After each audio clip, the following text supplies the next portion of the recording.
Good morning, and welcome to the harvest version of town meeting. Yeah, we've had a request from a concerned citizen to make sure that everyone wears their mask properly. You don't have to wear your mask outside, and there's a heater. Okay, what am I doing first here? I read the. Did you hand me that? There you go. Return of service. I, Constable Kevin Lopes, hereby certify that I have posted the regular town meeting warrant of November 6, 2021 on October 18, 2021, received by Betsy Sheeran. I want to thank the Boy Scouts who are working on their civic merit badge, Eagle badge, and Girl Scouts. Right, I thought they were all the same. I didn't know they had changed the name yet. They've been doing this for a while, but they're here, they're helping out, handing out the programs, any other concerns or questions that anybody has, so we appreciate their efforts. Before we move on, we've lost a couple of folks close to the Wakefield community, and I'd like to call up Ann McGonigal-Santos to speak for a minute.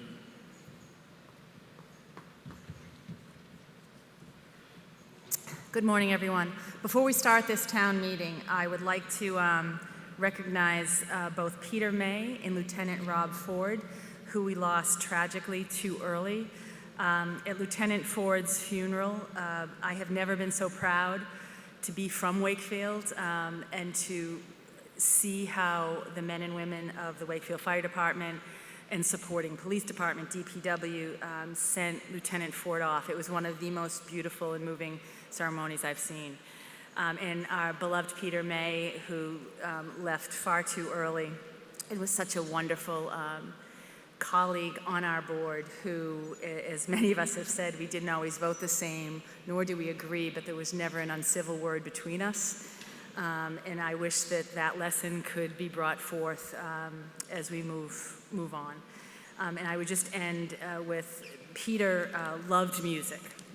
Most of us love music, but it hit his soul much differently, and he loved to bring music to others. So I thought a classic Beatles words would be great to send both of these men off.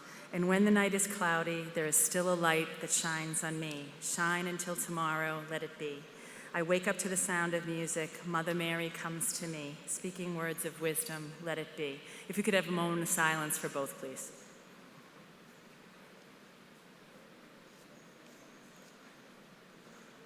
Thank you.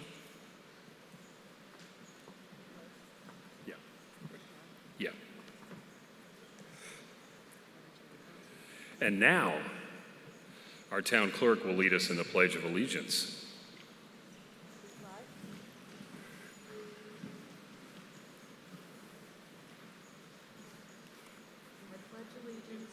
To the flag of the United States of America, to the republic for which it stands, one nation, under God, indivisible, with liberty and justice for all. And now, our presentation by our hometown actuarial, Dan Sherman. Good morning, everybody. What I'd like to do is have a brief presentation of our financial condition before we take votes on spending money. It's good to know if we have the money to spend. So our first slide, if we can bring it up.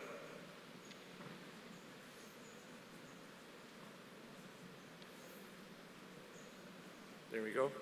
So this was a big surprise. Last spring, when we had town meeting, I mentioned that we really thought that the pandemic was really going to put a number on our local receipts. My estimation was less than $7 million. I thought we were going to have a real big drop, and we did have a drop in fiscal year 20, if those recall.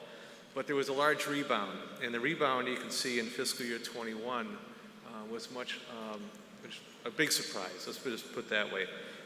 This figure in the far right is about $1 million greater than what anybody was anticipating, $1.5 million for some of us. We're quite pessimistic last spring, but the numbers came up much better than expected. And you'll notice at the very bottom, motor vehicle excise taxes, which is our biggest driver. It's quite a bit higher than it was for 20 and about the same as it was for 19.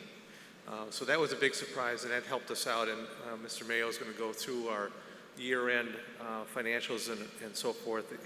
We'll note that impact going forward. Next slide, please. State aid. Again, our state aid is just starting to get close to where it was back in 2001 and 2002. It was almost 20 years, and we still haven't caught up to where we were, but it's getting close. It'd be nice to, if that did get above the 2020 or 2001 figure, but it's going in the right direction, and we expect it to continue to do that. Next slide. This is our Stabilization Fund. This is one of our reserves that we have, and it's on an upward trajectory, continues to increase both in terms of the balance, which is just over $3 million, and as a percentage of our budget, it's about 3%. We'd like to keep that at that level or a little bit higher. It's good to have a stabilization fund in case for unforeseen events, and we can tap that. So it's going in the right direction. Free cash. This is probably the biggest surprise because of two reasons. One is the higher than expected local receipts, which I just talked about. But in addition, all the building that's going around Wakefield and all the new construction, and not just the new buildings, but also the rehabs and the people who are fixing up their places, spending quite a bit of more money, which also turns into higher new growth. And every time we're talking to Victor, he comes back with another number, a little bit higher than the last one for new growth, and I'm saying, just keep it up, man, just keep it up. So our free cash is much higher than expected, about almost $2 million greater than what we were expecting at the beginning of the year. So excellent news there on free cash. Our debt service fund is another fund that we use for purchases and building the roads, Dolbear School and so forth. Our public safety building costs come out of that, recreation bonds and so forth. That is starting to creep up again. We hope to build it a little bit more, but it is a fund that's just over $400,000, and it'd be nice to be larger, but it is what it is. Our capital spend, we had a blip in 20 where we cut the normal capital spending from roughly $2 million down to $1 million. For 22, we're back up to $2 million. One of the things we'd like to do is replace that $1 million that we cut a year ago and bring it back to, bring up a few more projects. Some of that money may be coming from some of the aid from the feds because of the pandemic. We may be able to use some of that, but getting our capital back up to where it belongs is a priority. Next slide. So that's looking back. Looking forward, so what we're doing in terms of revenue, next slide. So we had in fiscal year 21, I mentioned we had local receipts in the neighborhood of 6.25, depending upon who you talk to, and the actual is 7.8. I wasn't quite as low as 6.25, but the 7.8 has surprised everybody. And so it's a positive of $1.55 million that we were not expecting, that we did receive in 21. Next slide. So local receipts year to date, meals tax, 98,000 again for hotel, excise is 309 and 173. And this is ahead of schedule. This is above what we expected. So the rebound, if you will, in local receipts is continuing. So we're feeling pretty good about that. I might also mention in terms of local receipts, one of those that we expected to have a big decrease was the meals tax. And that did not happen because our restaurants were able to set up outdoor dining to be able to do takeout and so forth. The meals tax actually held pretty steady compared to others. The hotel tax did take a major hit. Next slide. So looking forward, one of the things what I do is I look at what the trends have been, what we think is going to happen in terms of increases from year to year. So what I'm forecasting is a steady 4% increase in state aid. Local receipts did have the rebound, and we're thinking that going forward it's going to be in the 3.5% to 4%. New growth, we got a blip with the power line that will pick up in 23, but then after that, we're looking at roughly a 4% increase in new growth from year to year. As I mentioned, we're returning capital $2 million, and we try to make up for the $1 million that we lost. And then, so looking forward on budgets, I'm still keeping to roughly a 3% to 4% increase from year to year in total budgets in terms of what we spend. And then we're going to have some issues with COVID and also what we're going to do with federal funds. So we'll take a look at that. One of the other things that we'll be talking this morning about is the new VOC.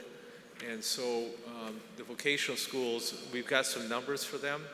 And so I've incorporated those in the following slide. Bring up the next slide. Thank you. So here's my forecast going out to 2030 in terms of expenditures, the income. So for 22, we're looking at a small deficit, which we'll cover with free cash, because we've got roughly $8 million of free cash, less than that after today's vote. But we have sufficient free cash to cover that. And then for 23 and beyond, and mostly because of the power line, we go back into the positive. So for those that remember my presentation roughly 6 months ago, this was a much, much different forecast. We had negative spending through 26, maybe even 27, and then it finally turned positive. But because of the extra free cash, the power line, and the local receipts, it's much, much brighter picture for us sooner than expected. Next slide. So projected revenues, reserves, I'm sorry. For projected reserves, what I'm looking at is instead of dropping down to roughly $3 million in free cash, that was I was talking about last June, we're really looking at roughly $7 million of free cash, and then staying steady and going up from this point forward out to fiscal year 30. And we are going to start putting some funds back into stabilization. We haven't put anything in stabilization for a few years now, but we're going to start building that back up and try to increase that reserve. So the picture this morning is much like the weather, much brighter, and we're all feeling, and the Finance Committee, we're all feeling a whole lot better where we stand and where we're going at this point. So fingers crossed that this continues, and thank you for your attention.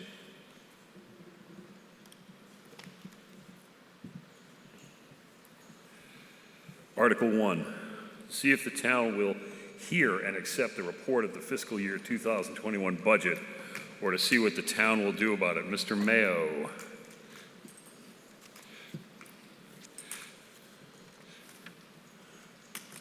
All right.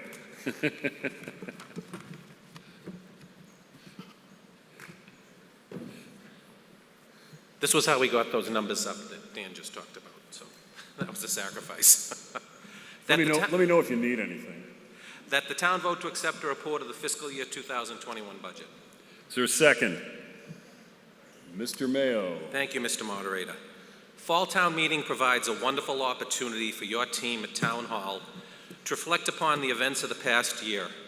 Specifically, we evaluate how we reacted to unexpected occurrences, how accurate our forecast is proved, and more importantly, how Wakefield is prepared to answer future challenges. The past 2 years have certainly been a test of our methodologies as well as our collective resolve. However, I'm pleased to report that due to the thoughtful development and implementation of sound financial policies by your town council, your finance committee, and school committee, Wakefield is ready to meet what appears to be a much brighter future, as Mr. Sherman just said. Now, these policies that we go over are quite dry, some would say boring, and include guidelines such as limiting the use of non-recurring revenue sources and planning models, maintaining adequate reserves, and avoiding volatile revenue projections when setting budgets. But the town's adherence to these policies is a critical component in Wakefield achieving the highest available bond rating, which is AAA, from Wall Street. This lofty designation saves hundreds of thousands of taxpayer dollars on our capital projects as we're able to borrow at lower interest rates. In fact, assuming a modest spread of 20 basis points between AAA and AA, just one tick below where we are now, the town of Wakefield has actually saved over $466,000 in bond interest over the last 5 years. We are well positioned to address the ongoing budgetary impact of COVID-19 and beyond. Today, we will request that the town utilize $2.5 million in free cash to balance the budget.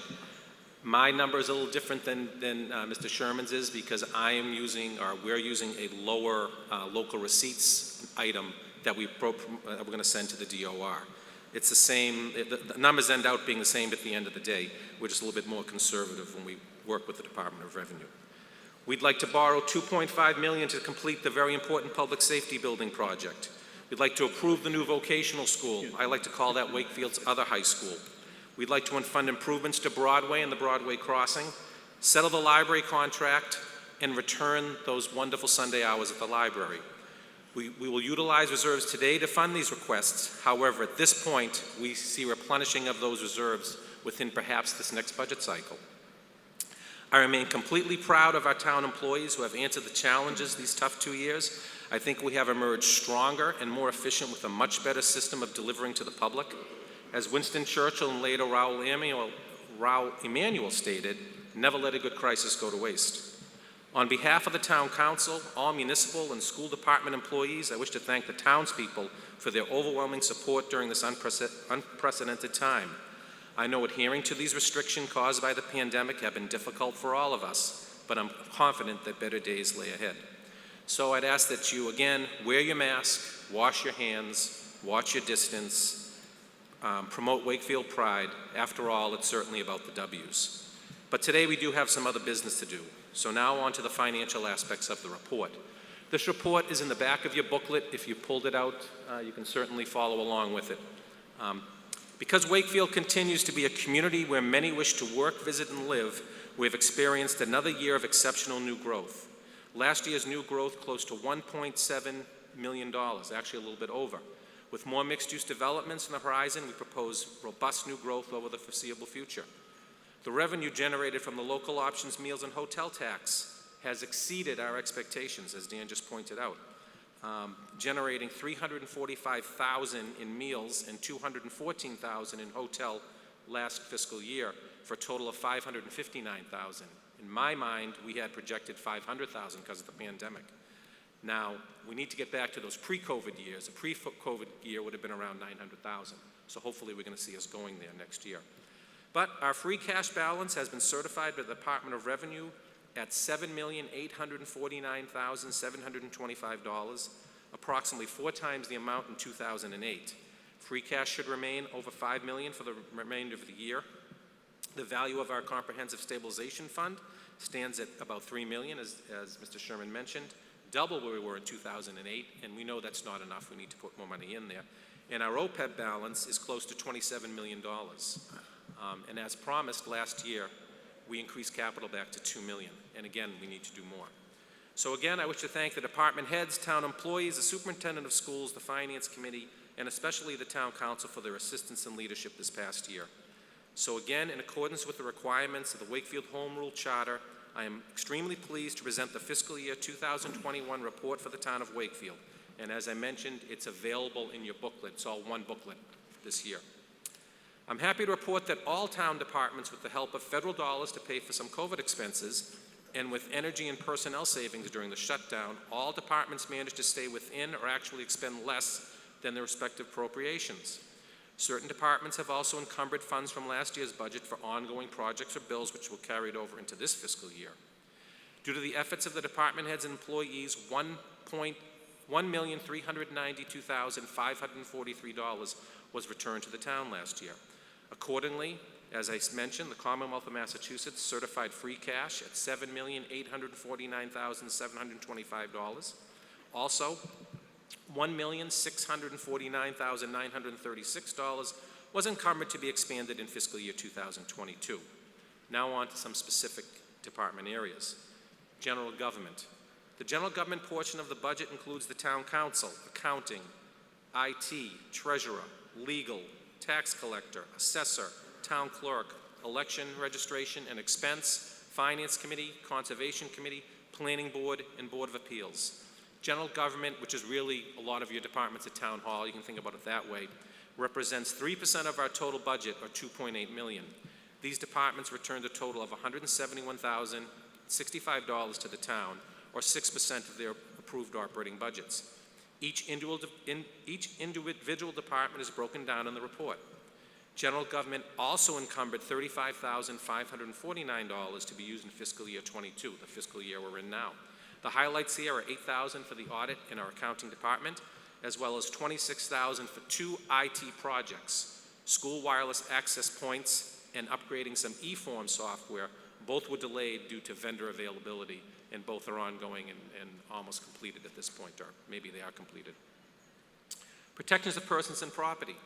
This area concerns police and fire protection, fire alarms, traffic lights, building department, animal control officer, and parking clerk.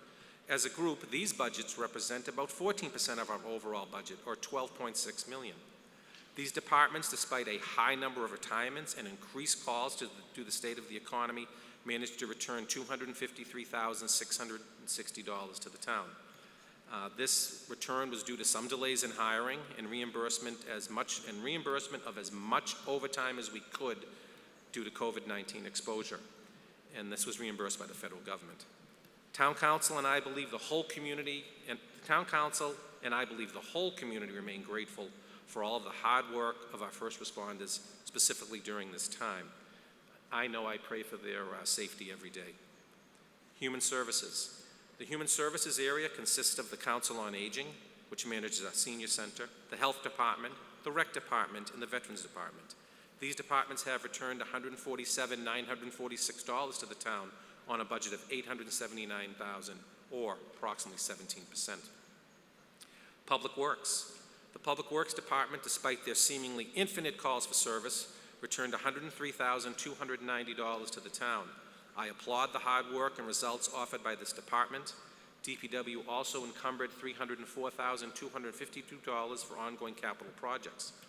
These projects, or the highlights of these projects, includes $80,000 for engineering services and repairs of the Floral Way and the pickleball, which will be here next spring. I'll be able to play by then. So I get a question about pickleball a lot, so hopefully there's some people happy about that in the crowd. $3,000 for the delay of some parts that we got, that we were delayed in for some of our building, powertrain equipment in specific. Buildings division, $67,000 for ongoing HVAC issues across town, and $82,000 for sidewalks, which were completed this summer. Oftentimes it goes into the next fiscal year, but we do roll the money over. Also, another item that was great last year was the snow guards. Snow guards were kind to us, and we actually returned $44,672 of our snow and ice budget. Many years we were actually dipping into that and increasing that. Luckily this year we did not. The water and sewer enterprise accounts also ended the year in the black, returning 5% of their budgets. The encumbrances were for infrastructure improvements and rehabilitation projects. Education. The education portion of the budget includes the school department, library, and vocational school. These departments all completed the year within budget and returned $72,826 to the town and carried forward a little bit over $1.3 million. Of these amounts carried forward, the library amount of $3,300 was for roof work, and that was which was moved to this fiscal year, and the vocational school about $4,500 for transportation fees. Questions on Wakefield Public Schools should be directed to the superintendent. The remainder of the budget line items consist of non-department or unclassified expenses, particularly in the area of insurance. As a group, this section returned $216,527. Again, the biggest return to the town occurred in the area of group health insurance, returning $409,817, as the mix of specific health plans chosen by employees and retirees produced lower costs. And that's because open enrollment and the changing between plans within the GIC system occurs often after we've set the budget. Absolutely great job done by our HR department as they work really person by person to see what plan fits them, what saves the employee money, and hopefully the town money. And as a whole, Wakefield has kept the health insurance cost to an increase of less 4% over the past few years, and some years as little as 2%. So that's been a great, used to be a great sense of angst when we set the budgets years ago, but entering the state program has really saved us a lot of money. And I think our numbers stack up pretty good locally and nationally, so kudos to Amy Forziati and Karen Doucette for their hard work. I do not anticipate, I say this every year, I don't anticipate returns next year, but somehow it keeps happening. For fiscal year 21, the following amounts were transferred from the reserve fund: $10,000 for Board of Appeals costs, $2,800 for insurance premiums, $7,000 for professional medical expenses, $100,000 for fire department overtime, $10,000 for Medicare, and $170,200 was returned to the town. I thank you for the opportunity to address you this evening, Mr. Moderator, or this morning, and this concludes my report. Any discussion regarding the motion under Article 1?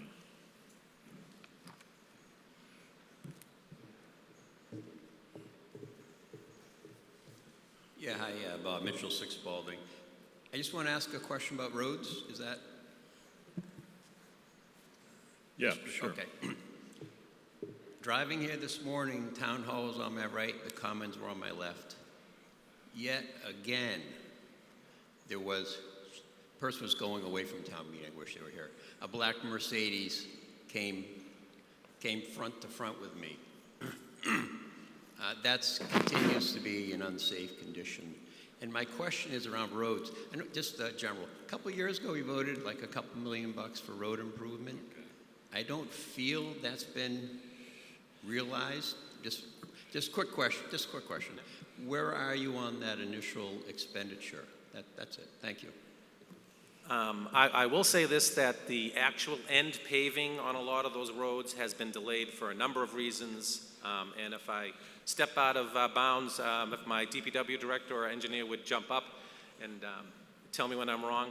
But, utilities have to be done underneath first. We have a whole new program where we are not going to pave a road only to open it up 2 or 3 years later because we didn't, get the water line done. So that delays what's going on. Another big delay, believe it or not, has been getting materials in. This whole supply chain issue has affected curbing. Unbelievable. So we're not going to go back in and rip up the road and put in curbing. Kind of weird, right? We can't get curbing. But I think, Bob, over the next couple of years, you're going to get up and say, Steve, people are driving too fast because all these roads got done, like Pleasant Street, Main Street, some other areas. Did I hit the right areas there, Joe and Bill? They gave me thumbs up. So there's going to be more paving in the spring than we thought, but it is ongoing. We're getting there.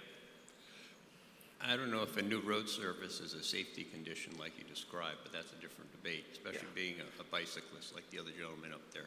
But so just my question was, has that couple $1 million been spent, or is there a little more in there to continue improving the roads? Because we allocated a couple million. Well, we did allocate that. We did put a road bond program in effect. Oh, sorry, I want to take that off. And it's just been a delay in some of the. But you're going to see more of that rolling out over the next few years. But some of that money is still left. That's my question. Oh, yeah, absolutely. Okay, that's it. A lot of it's still left. Okay. The majority of it's still left. Okay. All right. Thank you. Thank you. Any further discussion on the motion under Article 1?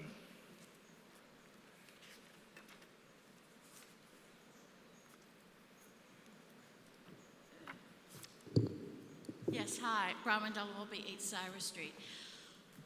Thank you for the presentation. I had a question.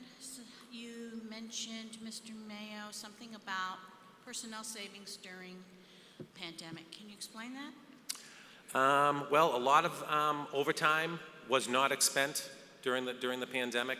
I mean, for instance, small amount, but it adds up. Overtime at Town Hall for evening meetings, those are remote. I don't have to pay a custodian to open and close the building. Things like that. Some projects maybe were delayed, we didn't have as much overtime, but no employee lost their job, if that's your second question. Right, was anyone furloughed or any hours cut back? Overtime was cut back. Their Sunday hours at the library certainly were cut back. But other than that, no. Okay, so we did pretty well during the pandemic, apparently. Yep. Okay, so this means our taxes are going to go down, correct? No. Okay. Yeah, I had one other question, but it escapes me right now. Thank you. Any further discussion on the motion under Article 1? There being no further discussion, the motion before you is that the town vote to accept a report of the fiscal year 2021 budget. All in favor? All opposed? Mr. Watts, you got any no votes out there? All in favor. Okay, motion carries. Article 2, to see if the town will vote to authorize the Board of Assessors to use such free cash as may be in the town treasury or any part thereof, computing the tax rate for the fiscal year ending June 2022, or to see what the town will do about it. Mr. Mayo. That the town authorize the Board of Assessors to use $2,500,000 in free cash in computing the tax rate for fiscal year 2022. Is there a second? Mr. Mayo. Thank you, Mr. Moderator. The purpose of this article is to allow $2,500,000 of free cash to be used in setting the fiscal year 2022 tax rate. This amount is necessary to offset the budget to enable the town to be within the allowable tax levy limit under Proposition 2.5. As you may be aware, our submission to the State Department of Revenue reflects very conservative use of non-tax levy income in order to be in compliance with Department of Revenue parameters, as well as carefully positioning us in light of any unexpected downturns, the COVID pandemic in particular. This conservative revenue calculation, as well as the very prudent efforts and results of our department heads in the managing of their budget, has led to a consistent growth in our reserves. In fact, as I mentioned, the Commonwealth of Massachusetts certified our free cash to be a little bit over $7.8 million. So after the use of the $2.5 million to offset this year's budget expenditures, as well as money set aside for the other articles heard tonight, and assuming that they all pass, we will have a free cash balance of approximately $5 million. We will also have a comprehensive stabilization account of $3.2 million, as well as $300,000 in our SPED stabilization account.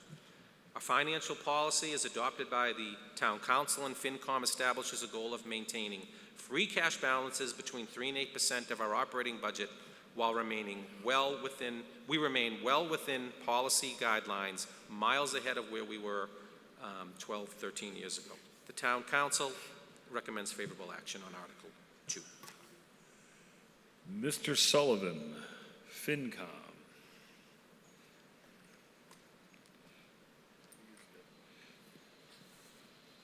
The Finance Committee recommends favorable action. Any discussion on the motion under Article 2?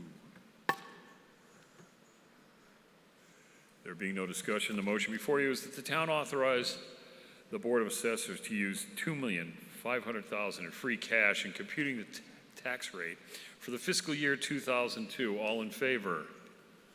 All opposed? Mr. Watts, any no votes? All in favor. Okay, motion carries. Before I move on to 2 and 3, or 3 and 4, which probably the crowd may dwindle after those, I usually do this at the end of the meeting, but since we've got everybody here, I want to take the time to thank the DPW, those people in the school department who work with them, and WCAT for putting this all together. I mean, we're on our 3rd or 4th COVID meeting now, and this is like I said to somebody, it's like a Hollywood set. This is just amazing. All the added features, clarity of the sound system, the whole thing outside is great. So I think they deserve a well-earned. Bill Renault, you can clap for yourself. It's okay. There you go. All right, good. Now we can continue. All right. Article 3. Need the glasses for this one. See if the town will vote to appropriate a sum of money for remodeling, reconstructing, or making extraordinary repairs to, and for constructing additions to the public safety building 1 Union Street, including the cost of originally equipping, furnishing, landscaping, paving, and performing other site improvements incidental or directly related to the remodeling, reconstruction, repair, additions, and new construction, including architectural surveying, engineering fees, and other costs incidental or related thereto, and determine whether this amount shall be raised by taxation, transfer from available funds, borrowing, or otherwise to see what the town will do about it. Mr. Bertrand. That the town appropriates $2,500,000 to pay costs for remodeling, reconstructing, or making extraordinary repairs to, and for constructing additions to the Public Safety Building, 1 Union Street, including the cost of originally equipping, furnishing, landscaping, paving, and performing other site improvements incidental or directly related to such remodeling, reconstruction, repair, additions, and new construction, and including architectural, surveying, and engineering fees and other costs incidental or related thereto. And to meet this appropriation, the treasurer, with the approval of the town council, is authorized to borrow said amount under and pursuant to Chapter 44, Section 7(1), or any other enabling authority, and to issue bonds or notes of the town therefore. Any premium received upon the sale of any bonds or notes approved by this vote, less any such a premium applied to the payment of the cost of issuance of such bonds and notes, may be applied to the payment of costs approved by this vote in accordance with Mass General Laws, Chapter 44, Section 20, thereby reducing the amount authorized to borrow to pay such costs by a like amount. Is there a second? Mr. Bertrand. The slide, please.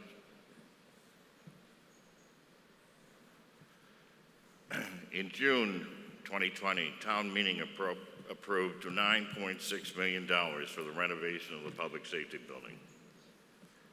Since that time, the Permanent Building Committee has been working with the architect, the owner's project manager, and the construction manager at risk to finalize the project.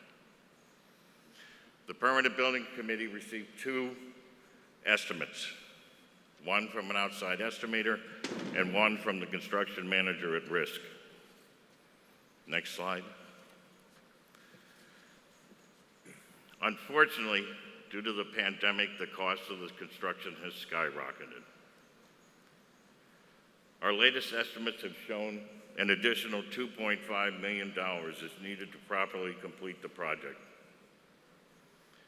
This is due to many factors: labor shortages, supply chain issues, and a very busy construction market. Next slide. Examples of some of the cost increases are metal deck pricing up 100% from December 2020 to August, sheet metal up 25% in the last few months. Those are just a few of examples. Next slide. The Permanent Building Committee went out for bids on the project, and some were returned Wednesday of this week. However, not all the bids for the non-trade subcontractors have been received. Also, one of the trades had produced only one bid, which allows the town under Chapter 149A to negotiate the price with that sole bidder. After discussion with the owner's project manager and the construction manager at risk, the Permanent Building Committee is comfortable seeking the additional $2.5 million. The Permanent Building Committee has had numerous discussions with individuals in the construction field, and it is the general consensus that prices will not be going down overall, but will stabilize next year. Final slide.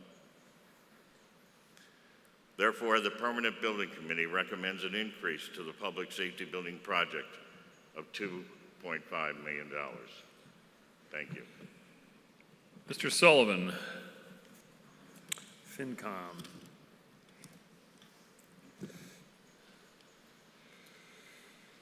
The Finance Committee recommends favorable action. Discussion on the motion under Article 3. Mr. McLaughlin.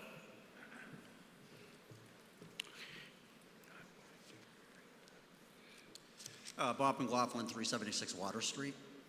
I'm going to take everybody in the Wayback Machine for a couple of minutes. I was going through some notes last night. I found on May 13th, 1993, at a special town meeting, this was 1993, this is almost 30 years ago, that voters were asked to spend $250,000 to develop architectural plans for a new town hall and public safety building. Obviously, the town hall got renovated, but the public safety building did eventually get built. So on April 22nd, 1999, $150,000 was approved at town meeting for plans to build a new public safety building. By early 2002, the Wakefield Fire Department and the Wakefield Police Department would move to temporary quarters for 2 years, moving back to their new public safety buildings in March and April of 2004. The $8 million project basically was broken down to $6 million for the new firehouse and $2 million to renovate the existing police station that was built in 1950. By the end of June 2004, the Wakefield Item reported a story about problems with the dispatch center, and both the fire chief and the police chief stated for the most cost-effective measure would be to move the dispatch downstairs to the first floor, which has really been the problem here. We've been kicking this down the road here for quite a few years, but that was basically the real problem from day one, was that the dispatch center was up on the second floor, not on the first floor where it should have been, and it's a long story about how that happened. On October 18th, 2017, the Wakefield Item reported the public safety building fix will cost $7.7 million. So by May 8th, 2018, town meeting approved an $8 million upgrade on a building we originally paid $8 million to build and continue to pay for, and we continue to pay this until 2023. Just 209 citizens were voting on that article that night, back in May 8th, 2018. Because of a citizen's petition, which I was involved in, allowed our town, and also allowed by our town charter, Article 8, approving $8 million, went to a special election on June 26, 2018. 1,118 registered voters rejected spending $8 million for upgrades outlined in Article 8. So instead of going back to the drawing board and working with the building's footprint, which is what we initially thought we would do to tone in the cost of this project, as opposed to the additions, the town came back at last year's June 20th town meeting and asked for $9.6 million. So much for elections. I don't know why we had the election. I don't know why they came back. I don't know what we're even doing here today. You know, the voters rejected that $8 million, and here we are, and it just keeps on going. Now we're being asked to bump that number up another $2.5 million. We're going to end up with the most expensive public safety building on record. The 1999 fact sheet before the $150,000 vote for the study compared the public safety building numbers with other communities. Saugus, at that time, built a brand new fire and police station, and it cost $154 a square foot to do that. They moved in on a weekend. We, on the other hand, we moved into a couple of temporary locations for almost 2 years. It was very inconvenient for everybody, all parties concerned. The Wakefield, the new renovation for the new firehouse and the renovation for the police station, that came in at $172 a square foot. Somebody ran the numbers, and with the inflation calculators, this is a very expensive building at the end of the day. I said it a long time ago, and I say it right now. We should build a new police station. We should have done it a long time ago. That site is wicked small, and I think that and as far as the finding another site, the developers have had no problem finding any sites around Wakefield. They've been doing knockdown for several years, and I don't think we'd ever have a problem finding a site. In fact, I suggested at the time, before the public safety building was even built, that we should have grabbed Mike's Gym. That building was empty at the time. We should have built that then, and we wouldn't be sitting here right now, with the amount of money that's on the line. So I'm not in favor, quite frankly, of supporting this article. I think we should go back, either take the money that we already approved and work within that budget, but I'm not in favor of kicking this thing up, because this is getting ridiculous. Thank you. Thank you. Any further discussion? Bronwyn Delavolpe, 8 Cyrus Street. I agree with much of what the previous speaker just said. This building's sort of been a fiasco from the start, and I hate to put more money into it, but I do see the other side, that construction costs have gone up. I understand that. That's no one's fault. It can't be avoided. But I would like to say that when it first became clear that the Permanent Building Committee was going to have to ask for increased funding, I was distressed at the attitude of the Permanent Building Committee. Some of the members said, and this is a pretty verbatim quote, "Town meeting got us into this, and town meeting will get us out." That sentiment means that the person who spoke that, the person on the Permanent Building Committee, disdains your vote, so that when people went to the polls and said no to the public building, okay, they don't have to like it. But to have disdain for the vote of this body is not appropriate, and it's not appreciated. They're in a tough spot. They can't help that prices have gone up, and they can't help the pandemic. But they can help their approach, their transparency, and their attitude towards the voting body in Wakefield. Thank you. Any further discussion?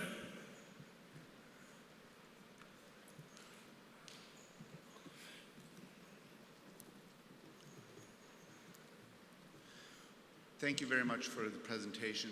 A couple of questions. And I'm not you sure- are? My name is Daniel Lieber, 1 Elm Street. Hey, Dan, you're inside. I am, Okay. and I appreciate the accommodations that have been made. A couple of questions. I'm not sure who these will need to be directed to. First, during construction, will there need to be any movement or any impact on the operations of either the police services or fire services during any of the construction, and how will the full safety of our community, which the police and fire have done a fantastic job through the pandemic, how will that be maintained so that we can ensure we have first responders always available without being impacted by construction equipment, by materials, by the various components that affect the actual construction of this type of building? That's the first question. We do not expect any problems whatsoever with that. The police is going to remain in the building. They're going to, during the construction, so they will be available as they are now on that basis.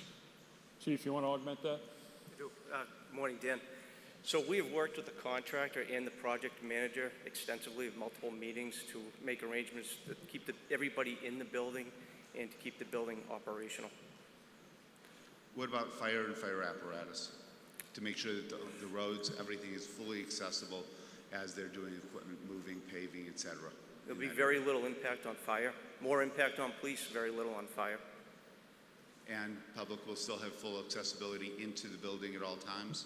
That's correct.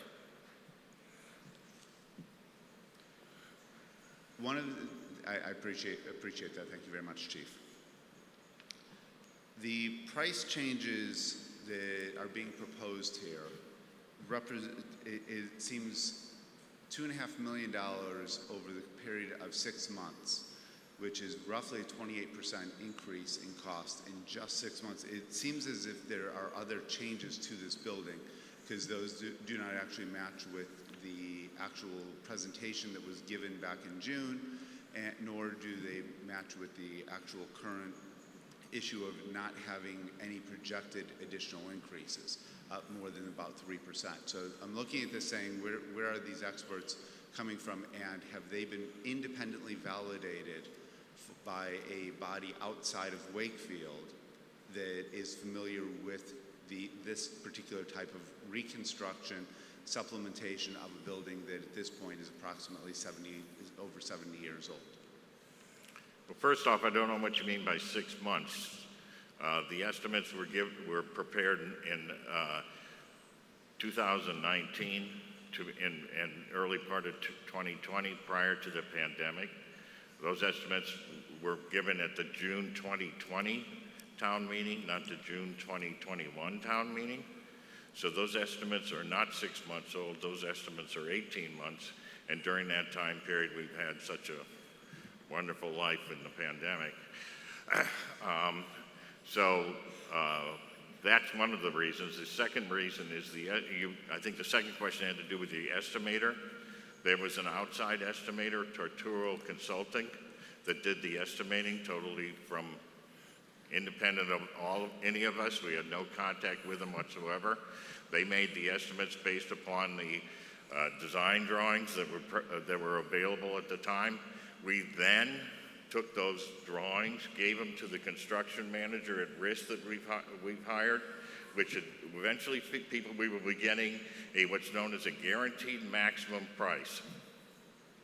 This is the same process that we use for the Galvin, and we will be receiving a guaranteed maximum price for this project. That's why we chose a construction manager at risk. That construction manager at risk then looked at the estimates that they gave. They evaluated those estimates. Then we took the two estimates, and the owner's project manager and the construction manager at risk and the estimator then reconciled all of these estimates and came up with the additional $2.5 million. What happened is that a hard construction cost went from $6.7 million to 9.1. We then, as part of that, we also, because of that increases, we added some contingency money for the owner and for the builder. So that is the process that went through. This was not done something that was done overnight or within 6 months. I may have missed other questions you may have had. Thank you for the correction on the date. I appreciate that. I'm still concerned with there being an increase of 28%. If the project had actually begun and we did not have the pandemic, we would still be subject to significant price increases. And my concern is with the integrity of the Permanent Building Committee on this particular project, where this is now going to be, let's see, the first, second, third, fourth bite at the apple on this particular building. My recommendation is that we not approve the additional funds at this time, and that the town council go and try and effectively create another body to initially be responsible for this building, which will consider additional sites, additional ways to solve the public safety issue. It's not to say that we do not have issues with public safety, including both the police and fire. It's a matter of that this particular body is trying to repair a situation that does not need to be repaired. It's literally throwing money at a building that's 70 years old, has issues that will need to continue to be addressed.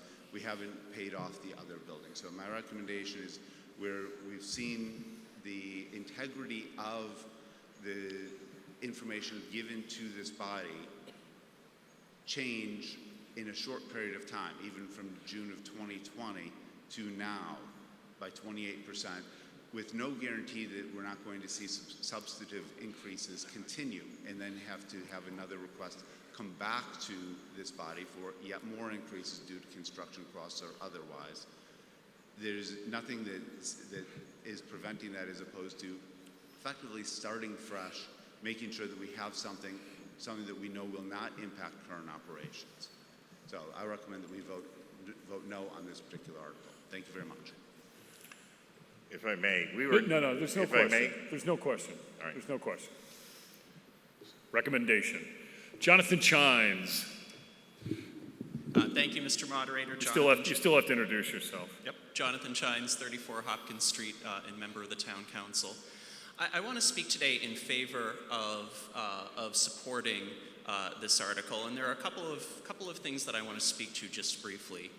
First is today, our purpose is not to rehash the decision-making on the public safety building.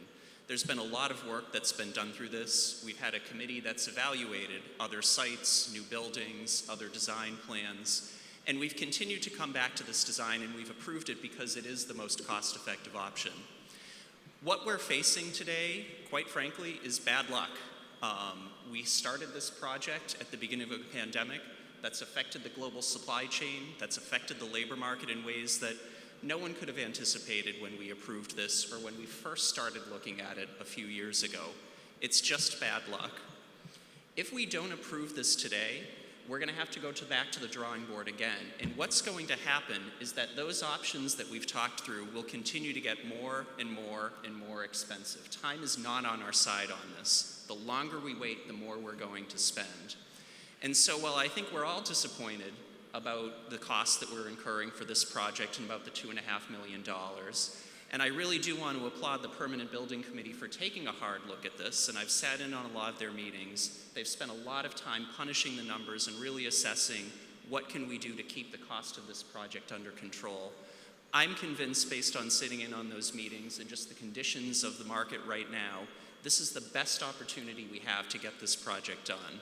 So again, I encourage everyone to vote yes. Let's not go back and take another bite at the apple of this. It's time to get this done and move on so we can give our police the facility they need. Thank you.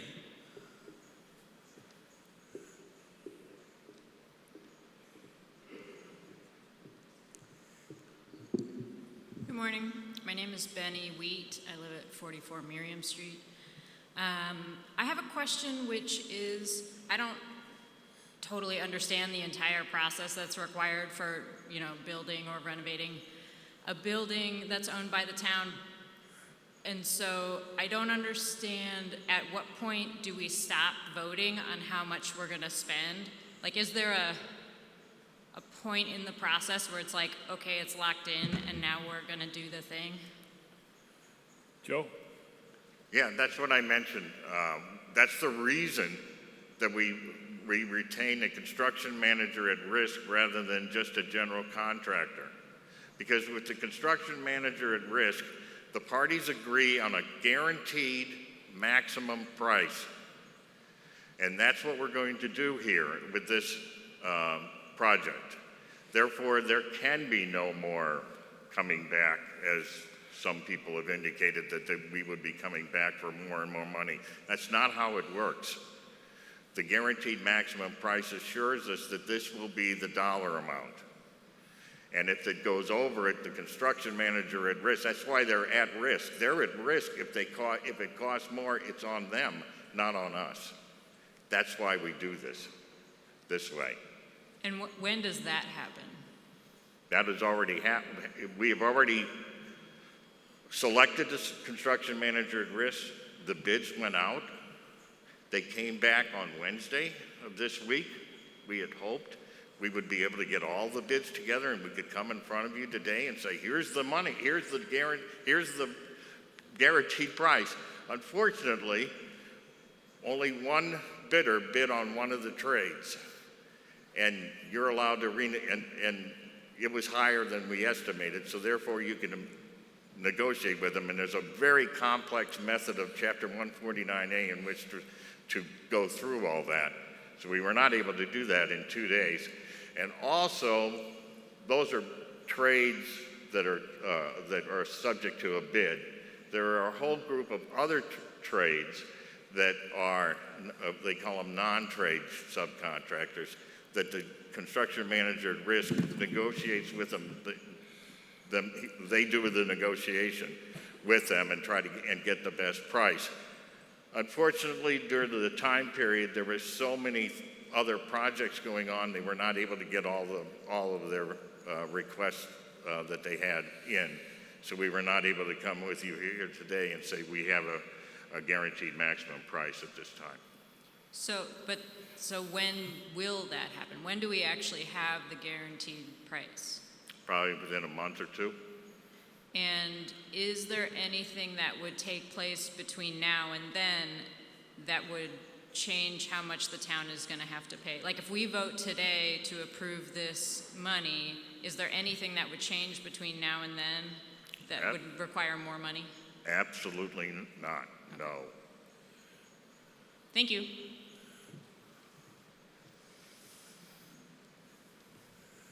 Amy Wall, 206 Pleasant Street. I just want to remind people that when this first came back in 2018, we were told ad nauseum that if we didn't vote for it at the time that the prices would go up. So people are upset about the 2.5 million. Those of us that voted in favor of it back then are even more mad than you are. We knew that this was going to happen. It was told to us. It's going to continue to keep going up if we don't vote for this. So I'm encouraging people to vote in favor of this article. I just want to check on how, Mr. Sullivan, you were up on this, right? Okay. Sorry, I didn't check it off. Mr. Mitchell.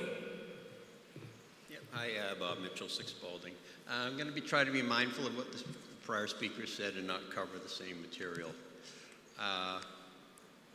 This is a 1950. I should divulge I was also on one of the committees related to this, but I'm speaking as a private citizen. This is, briefly, this is a 1950s building that was rehabbed 20 years ago, and we're proposing a second rehab. Current dollar, if you add up the original build, these 2 rehabs were well north of $30 million. I think we would all agree on that. I've been consistent in my displeasure with the first rehab and have been very involved in this issue, and I have only found myself to be more and more comfortable or certain in my position that this is imprudent and unwise. And we did have a townwide vote, and the majority of citizens did agree with that. This is a different situation here at town meeting, which is fine. So I've been thinking, I've been consistent. How about the rest of the community? And as I look back at what this town has done, when there's historical buildings, we've done a wonderful job with the library, the Little Red Schoolhouse, Town Hall, McCarthy Senior Center, and where there was a possibility of a historical structure and keeping some of that beauty, we did, and those buildings are wonderful. When it was determined that there's really not too much architectural beauty left, we built new ones, and Galvin School, we enhanced the Dolbear, which was appropriate, Walton School, et cetera, et cetera, et cetera. And all those efforts, I'm proud of. In fact, the new MGLD building, I was a supporter of that. I think that was the way to go. A good job on that too, new building. So the town has been consistent, and I pretty much walked the walk with the community. But this one is just quite different. It's not about the occupants. I feel the same way about this site, where there was a school, a library, a senior citizen area, a town hall, whatever. That the lot size is already maxed out, that the building has a very diminished basement with an excessive amount of columns in there to keep the sucker from falling down because it's an old building. The top floor can't be utilized per the structural engineer. Don't even ask for a cost to use that space. So as a construction-minded person, you just have to say, do I put $250,000 into my house, or do I spend $400 when I can, when it's appropriate? And boy, I'll be a lot better off for me, for future maintenance costs, and when I sell the thing. So that's always been my view. It's just imprudent to do this with any construction effort, period. So obviously I want you to vote, I feel we should vote no on that. A couple of things the prior speaker said, because I think it's important to be a critical thinker. Like I said, just driving here this morning, I almost got hit on Common Street. I think the town made an unwise decision, although they told us it was going to be more safe. It wasn't safe for me driving there this morning. We just heard the 1 minute, Mr. Mitchell, Yeah, just helping you out with your presentation. Yeah, thank you. No, thank you. You're welcome. A paved road is not a more of a safety issue, as was just described by the town administrator. The prior counselor said perhaps this purpose is not to rehash the issue. It's bad luck. Construction costs have gone up. I have no issue with that. If you own property, you benefited a lot. The town owns a lot of property, so everything has gone up 25% in the last year.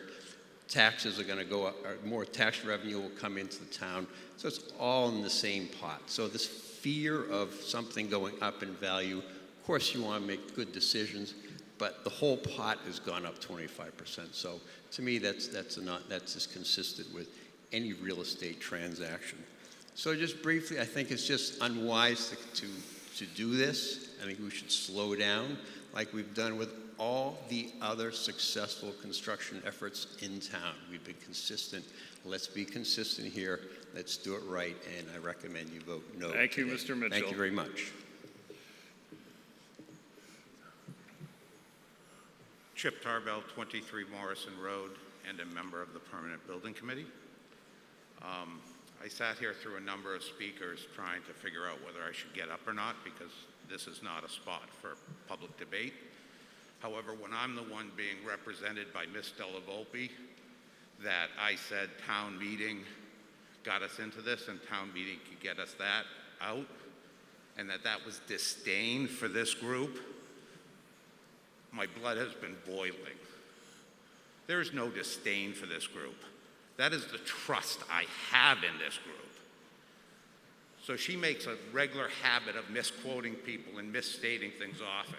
And since it was done to me, I now can straighten the record. And I'm tired of people just saying things because they think they can get away with it. So I don't have disdain for this group. I have true trust in this group. And the trust that I have and the statement that was made and then taken out of context and represented today was that, yes, we voted back when for the initial. And then a group of people felt it wasn't right and went to the voters. And then this group again voted again to go forward because it's the right thing to go forward. And now, yes, we've had a pandemic. If you follow any construction costs, 30% is about what they've been going up. We go to a GMP, so that there can be no increases. So when the woman asks, hey, I don't know the process, that's a great question. It stops now and it stops today. And if we vote for this measure, we will have a public safety measure. I truly appreciate Mr. McLaughlin's compassion for not wanting to do this. And you know what? If we could buy Mike's gym because maybe it would be for sale, or we'd have to go through taking it by eminent domain, process after process, years after years, and then who knows what the cost of a new building would be. This is not a perfect site. It's not a great site. It's in the only good thing about the site is that it's a great location in the middle of downtown and you can get to all points of town pretty well, other than Greenwood, and then we have another fire station there. If you remember the slide, it was $8 million that we spent years back, 2 on the police station, 6 on the fire. Well, guess what? Things go up, things change, policing changes. At one point, the dispatch was supposed to be on the 2nd floor to protect us. Now it's got to be more community policing and down on the 1st floor. We're doing the right thing. It may not be exactly perfect, but it's the right thing with the right dollars. It means no increase in taxes. We have the funds, we have the money. We need to be able to give the police and the fire the buildings they need. So thank you for your time. Hey, at the risk of raising your ire, what's with the flip-flops?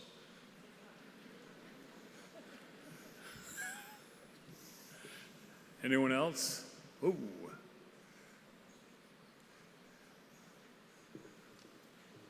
Hi, good morning. Phil Renzi, 8 Morgan Ave. I serve on the Permanent Building Committee and have been part of the advisory subcommittee for this project since 2016. I serve my community to try to bring my point of view. I'm a small business owner, I'm a dad, so I don't have a lot of free time, but I attended at least 2 to 4 meetings for probably the last 18 months of my life to serve the community, to think and to ask a lot of questions. There's been a project approved and then overturned as we received a short history lesson. There was also a call for another committee by another speaker, which has already been done. After it was overturned, there was another committee to look at the project again. That committee voted that there wasn't another method. One of the speakers abstained from voting on that final vote, I believe. Mr. Mitchell was that. He didn't vote one way or the other in that subcommittee. And then it went back. We voted again. We went out for bid. And this is the project. It's going to cost us $2.5 million more. You know, to stop now and not fully fund this project is just such a waste of resources for this town. For a project that's going to meet the needs, it's not a perfect site, but it is what we have, and it will work with the plan that's been developed. So I just want to encourage everyone to vote for this funding. It's so critical we get this done for our police force. As the last speaker just said, the last big renovation was mostly on the fire side of this building. This is the police side. We need to get them a workable building. We need to get them space to work in. We need to get the officers out of closets and into offices. You know, these are our first responders, and we need to respect that. And with my other topic, I guess, on this is there are other projects we're discussing. There's the DPW building. There's the high school. We can't keep on punting projects down the line. It's a huge problem. You know, then what? Then we have this project still not done, the high school being worked on, DPW that needs to happen. We need to get this project done. It's been delayed. It's been delayed.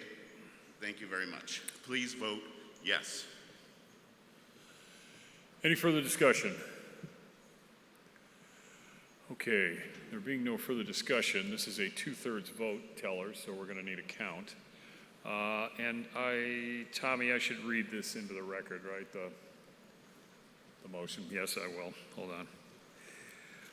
The motion under Article 3 that the town appropriate $2,500,000 to pay the cost of remodeling, reconstructing, or making the extraordinary repairs to and for constructing additions to the public safety building, 1 Union Street, including costs of originally equipping, furnishing, landscaping, paving, and performing other site improvements incidental or directly related to the remodeling, reconstruction, recompare additions, new construction, including architectural, surveying, engineering fees, and the other costs incremental to or related thereof.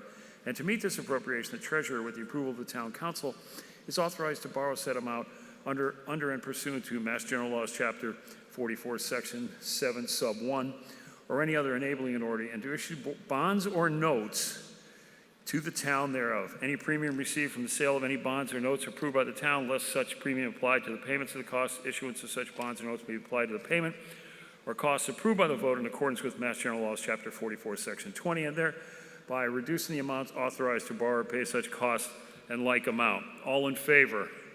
There's one up here, just so somebody gets it. Keep your hand up, make sure it's been counted. Your vote has been counted. Getting these numbers? That's it, you only have one voter? I have 3 out here. Oh, okay, one in favor outside, yeah.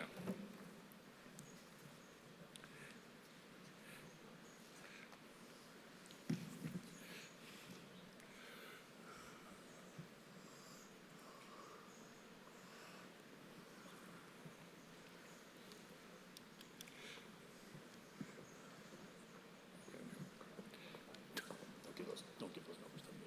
That's it.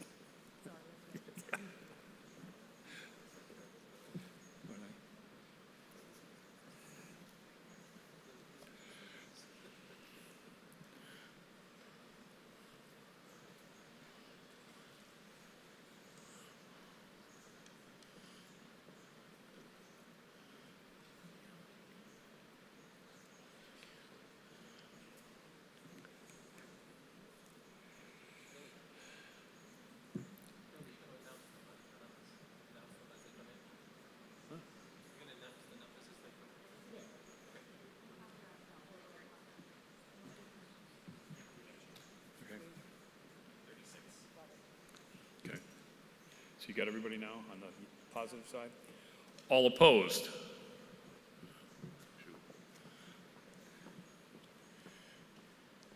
What do you got outside?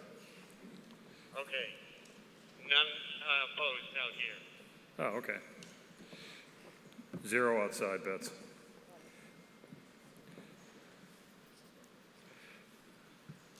Oh, I'm sorry.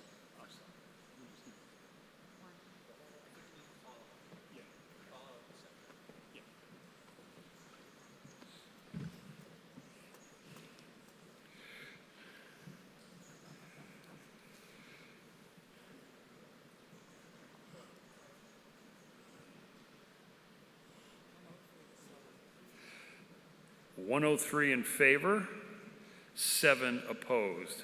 Motion carries. Article 4. Hold on, got a lot of stuff up here.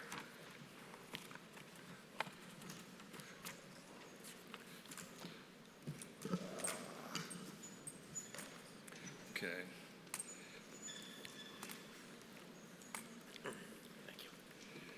Article 4, that the town,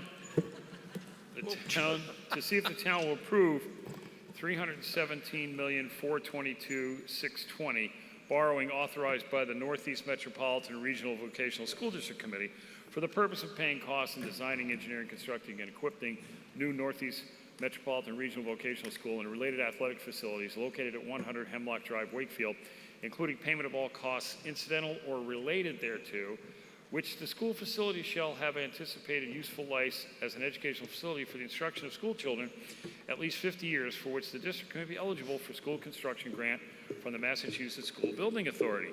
Said amount to be expended at the direction of the Northeast Metropolitan Vocational School Committee. The MSBA's grant program is non-entitlement discretionary program based on need, and to see if the town will, I'm on the other side, sorry. Determined by the MSBA, and any project costs the districts incurred in excess of the grant approved by and received from the MSBA shall include the sole responsibility of the district and its member municipalities. Any grant that the district may receive from the MSBA for the project shall not exceed the lesser amount of 100% of eligible approved project costs as determined by the MSBA, or the total maximum grant of the amount determined by the MSBA, to see what the town will do about it. And now Mr. Mayo will explain that all to you. Mr. Mayo. Mr. Mayo. I'm going to read the motion. Superintendent DeBarry will explain that all to you. But I think what the motion is daunting because it has the entire cost of the school in it, because that's the way the SBA requires this to go. So every community is going to have the same motion. But our portion is our portion, which they'll explain. So don't be daunted by the entire amount. The motion is, Mr. Moderator, that the town hereby approves $317,422,620 borrowing authorized by the Northeast Metropolitan Regional Vocational School District Committee for the purpose of paying costs of designing, engineering, constructing, and equipping the new Northeast Metropolitan Regional Vocational School and related athletic facilities located at 100 Hemlock Drive in Wakefield, Mass. 01880, including the payment of all costs incidental or related thereto. The project, which school facility shall have an anticipated useful life as an educational facility for the instruction of school children of at least 50 years, and for which the district may be eligible for school construction grant from the Massachusetts School Building Authority, MSBA, said amount to be expended at the direction of the Northeast Metropolitan Regional Vocational School Committee, that the town acknowledges that the MSBA's grant program is a non-entitlement discretionary program based on need, as determined by the MSBA, and any project cost the district incurs in excess of any grant approved by and received from the MSBA shall be the sole responsibility of the district and its member municipalities, providing further that any grant the district may receive from the MSBA for the project shall not exceed the lesser of 1, 76 1/84% of eligible approved project costs as determined by the MSBA, or 2, the total maximum grant amount determined by the MSBA, and that the amount of borrowing authorized by the district shall be reduced by any grant amount set forth in the project funding agreement, which may be executed between the district and the MSBA. Mr. Moderator, behind us is the vocational school team.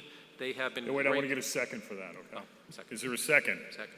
Second. Okay. They've been great to work with. I believe under statute, the superintendent is allowed to speak without a vote, just like ours is, even though he doesn't live in Wakefield. So we don't need a vote for Mr. Oh, Mr. DeBarry, you don't need to. okay, so he's free to speak, correct? He's free to speak, yeah. Okay.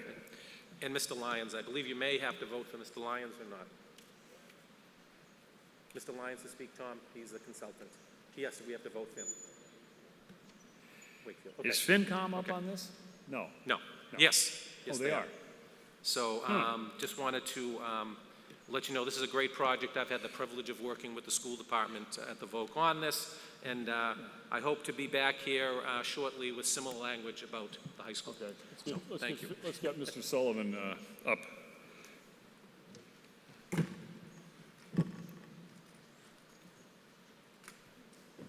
The Finance Committee recommends favorable action. So is it Mr. DeBarry? Okay. And we don't need a vote. Oh, wait, no, we're going to need a vote for... Brittany Carosella is a resident of Wakefield. Oh, okay, all right. Just checking. Didn't recognize the crowd you got back there. Good morning. My name is Brittany Carosella, and I am proud to be the Wakefield School Committee representative for Northeast. This morning, we'll be voting on the new school building, which is very exciting for us. The town of Wakefield has always been a wonderful partner to Northeast, and this is a fantastic project that I hope you will join me in supporting. Joining us today from Northeast, we have Superintendent Mr. David DeBarry, Principal Carla Scazzarella, Finance Director James Picconi, and Charles Lyons, our financial consultant. And now I'd like to introduce our superintendent, Mr. David DeBarry, for a brief presentation. Thank you.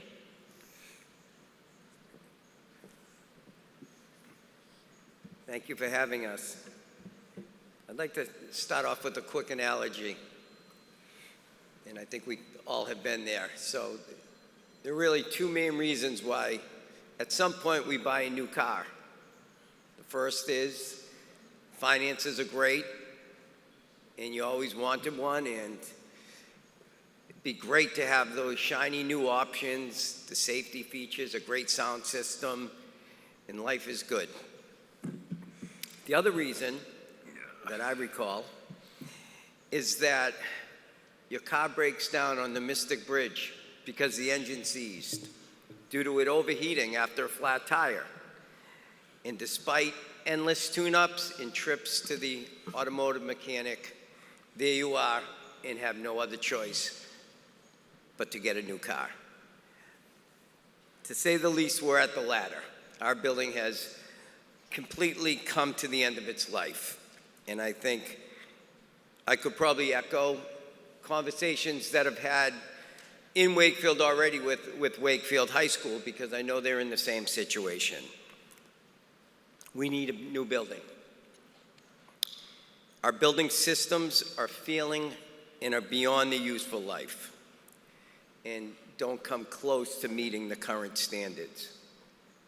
The last time I saw Mr. Mayo, we were up in my parking lot having an outdoor meeting similar to the folks outside because we had an unexpected, to say the least, propane leak on the first week of school that caused us to be out for 2 days at a very critical point when our students were finally returning to normalcy.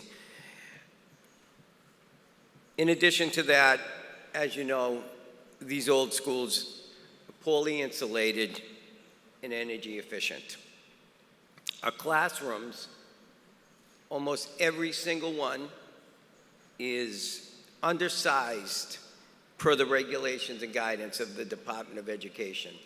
Obviously, we are grandfathered in, but those standards are put in place for adequate learning, which unfortunately is not always a good situation in the current building. One of the things that I find near and dear is that our building is not anything close to being handicapped accessible. As a former special education teacher and director, other than you trying to put lifts in and trying, different ways to make it work, it is not accessible. And over the years, we've lost some great students because of their handicaps. And although we do everything to make it work, sometimes the challenge is too big and our students voluntarily decide that it's not a good fit for their handicap. One of the issues that's come up a lot over discussions prior to even the MSBA project that we're going to present to you is the single entrance and exit coming up Hemlock Road. So anybody who's ever been around during a fire drill or a lockdown or any situation has known that it's a real safety concern. And I've met with the fire chief, I've met with the police chief, we've discussed this. This is something that really, for the safety of not just our students, but our community, needs to be improved. A new school, and we'll go over a little bit of the design that we chose, is based on being the best match for the educational plan. And that's something that was worked on in detail. Also, it allows us to expand to 1,600 students. This year alone, we had 850 applicants for 330 openings. We have the highest wait list of any public school in the state of Massachusetts. And to turn away students who seek a vocational education and who we know would be successful in their lives because of it is devastating. When I get a call from a parent or even a student who did not get accepted, despite knowing that a vocational education is the best fit for that student. A little bit of what we're going to talk about is some of the options.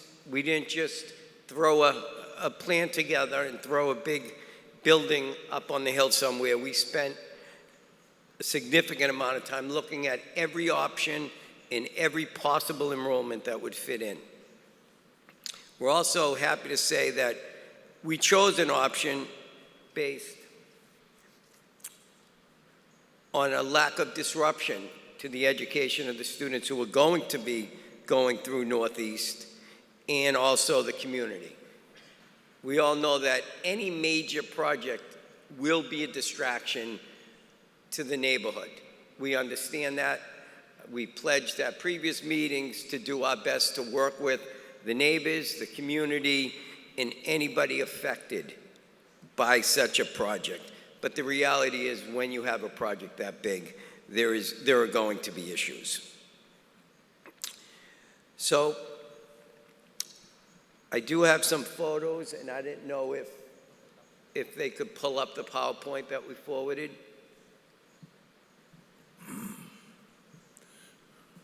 While they work on that, I do have to say we have been, You're up.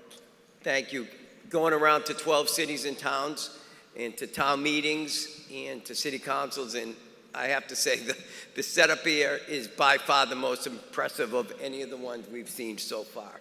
So if you could go to a couple slides ahead.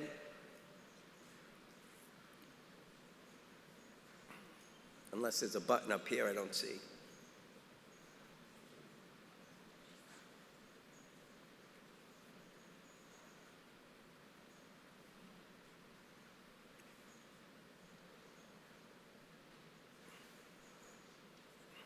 All right, I can continue. We can get back to that. So I'm going to turn it over to our financial consultant for now, Charles Lyons. I could go on and on about his qualifications, and I consider him to be one of the best people in this state as far as understanding Massachusetts educational law, more specifically Chapter 70, Chapter 74 educational law. And he's been working with us, and he's worked on our team, and his name's Charles Lyons. Could you come on up, Mr. Lyons, and take over here? Hold on a second. And where do you live, Mr. Lyons? I live in Methuen, Mr. Moderator. Okay. I'll entertain a motion to allow an out-of-towner to speak. So moved. Is there a second? Any discussion? 5 minutes, Mr. Lyons. I've had a scouting report on you. Thank you. Mr. Moderator, thank you. I'm going to try to be brief. The first thing I'm going to ask you to do us a favor, Mr. Moderator. In the motion, if you would be so kind to editorially change the word drive to road. For some reason, when MSBA first originated the motion, they didn't realize it was on Hemlock Road instead of Hemlock Drive. Tommy, is that okay? So moved. Yeah, we'll accept it. Mr. Mayo's, that recommendation's accepted. Thank you. Okay. About 55 years ago, Massachusetts, 351 communities, now about 352 when you include Fort Devens, taught vocational education primarily at the basements of local high schools. And most of these local high schools had 3 to 4 programs, and they were all similar in nature. And beginning around 1964, the state started providing some significant incentive grants to regionalize the delivery of high-quality, what we call Chapter 74, vocational technical education. Between 1964 and 1977, 26 regional vocational technical schools were created in Massachusetts, and they became the envy of the nation. I had the privilege of running a school up in Billerica, Shawshene Valley Technical for about 28 years, retiring a few years ago. But because all these schools were built 50 years ago, they've all come of age, and technology's come of age, and they need to be replaced and rebuilt. MSBA about 2 years ago afforded the Northeast Metropolitan District the ability to get into its MSBA funding program. And right now, the proposition before you is to build this school, right-size it first of all. It's the most popular vocational technical school in the state. About 4,000 eighth graders could apply every year. Right now, they can only accept about 330. The objective is to be able to accept 400 students. They only can accept 41% of their applications. The cost of the facility, although staggering, is similar to what other facilities like this are costing. Minuteman Tech in Lexington was built a few years ago at a cost of $145 million for 628 students. Local share was $100 million. Cape Cod Tech in Harwich was built this past year. It opened at a cost of $121 million. Local share was $75 million. Bristol Plymouth down in Taunton this year will be built for $306 million. Local share will be $182 million. Diamond Regional down in Greater Fall River will be awarded a grant by MSBA in December. Total cost $293 million. Local share approximately $128 million. You benefit, or the town of Wakefield benefits, because of the configuration of this district. About 49% of the cost will be borne by gateway cities, Revere, Chelsea, and Malden, because they provide 49% of the students to that school. Everyone will pay the same per pupil construction cost as every community. And if you compare it to what Minuteman Tech costs per pupil, you're going to save about $50,000 a pupil because your reimbursement rate is so much higher. It's still staggering. It's still significant. We're pleased to receive the unanimous support not only of your Finance Committee, but as well as your Town Council, and the advice and counsel of somebody like Mr. Maio, your Town Administrator, who sits on the Northeast Building Committee, and his sage advice has been extraordinarily helpful, not only to eliminate the traffic jam, which you see every morning out here on Hemlock Road, not to be confused with Hemlock Drive, wherever that is. Mr. Lyons, one minute on your alleged brief remarks. Thanks. So we would appreciate your support for this project. It means a lot, obviously, to the artisans, the craftsmen, the laborers, the folks who do the work, to continue to provide that type of high-quality vocational education for this community and all of the communities in the district. You'll be responsible for about 7.8% of the local share of this project. And the assumption is your enrollment may go from 100 up to 124 students when the school's finally built, but it shouldn't exceed that share, and it's a wonderful investment in children. Thank you so much for your time. Thank you.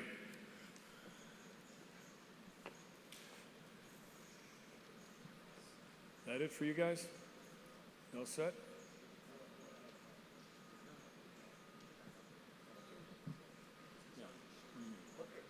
Yeah, sure. Yeah, so, absolutely. So sorry, we didn't know about the 5 minutes for our consultant. No, that's for out-of-town speakers.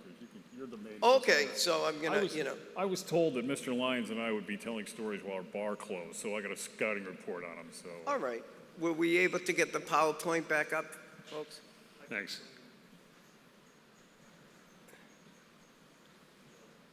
Yeah.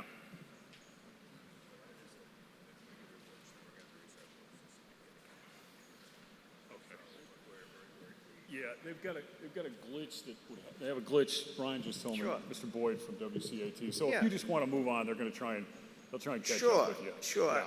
So I think that, the main piece I'm going to echo with Mr. Lyons is that the cost is per student. I know when we deal with the operating budget that different towns, students pay different amounts based on the ability to pay from the students in that communities. However, the share is equal, so the people in Wakefield are paying the same exact amount as the people in Malden and Revere and Chelsea and all the different things, different towns. One of the most important numbers to understand is that Northeast has received the highest grant from the MSBA in the history of the program. So that MSBA sees the need to this and also sees the understanding that the ability for our cities and towns to pay can be challenging. So this is an opportunity that we can't miss. I believe we're at about 76% right now of eligible reimbursement. So knowing that Wakefield has already done projects, you understand that what's reimbursable isn't every single piece of the project. We have worked extensively with MSBA to try to get the highest amount of reimbursement possible, and we've been very successful. We've also been working with our legislatures to increase the amount of money that we afforded. So we've done something that's been a first. MSBA allows a grant, and as a city and town, we accept it and we thank them. So 4 or 5 years ago, MSBA told us that our percentage would be just above 60% reimbursement. And they waited for a big thank you, because most cities and towns say, that's great, you're going to reimburse 60%, let's go find the rest of the money. We didn't accept that. We said we can't afford a reimbursement in the 60% range. So we filed legislation to improve our reimbursement rate, grandfathered back to some of our numbers on low income, and we were able to raise that up to 76%. Most recently, we've heard a lot from the opera money that's coming in, and it's too soon to tell, but there is a great potential, and we may know in the next couple of weeks that we may receive in excess of $30 million additional just towards the municipal end of the project. So it will come off what the cities and towns portion is of this. And again, that would be a first. So we are out there, we're trying to get as much money for this project. It will be one of the highest subsidized state projects in general in recent history, and we haven't stopped. I just heard that last night the infrastructure bill was approved. And as soon as that money hits the state of Massachusetts, even if that's after this project is approved, we will be hitting the road looking for a piece of that money too. So we're aggressively trying to make the impact on the taxpayers of Wakefield minimal. And I think we've done a great job, and we're going to keep working at it. And I'm sure if I missed anything, there'll be a couple questions to address it. Yeah. Any discussion?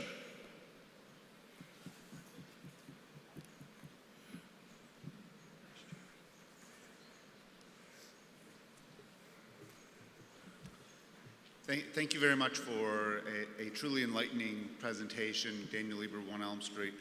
I'll start by saying I'm in support of the project itself, and I think that, as the prior article already illustrated, there's a need for additional people in the trades in particular, and the idea of having a vocational school that's local, I think, is of great assistance to this.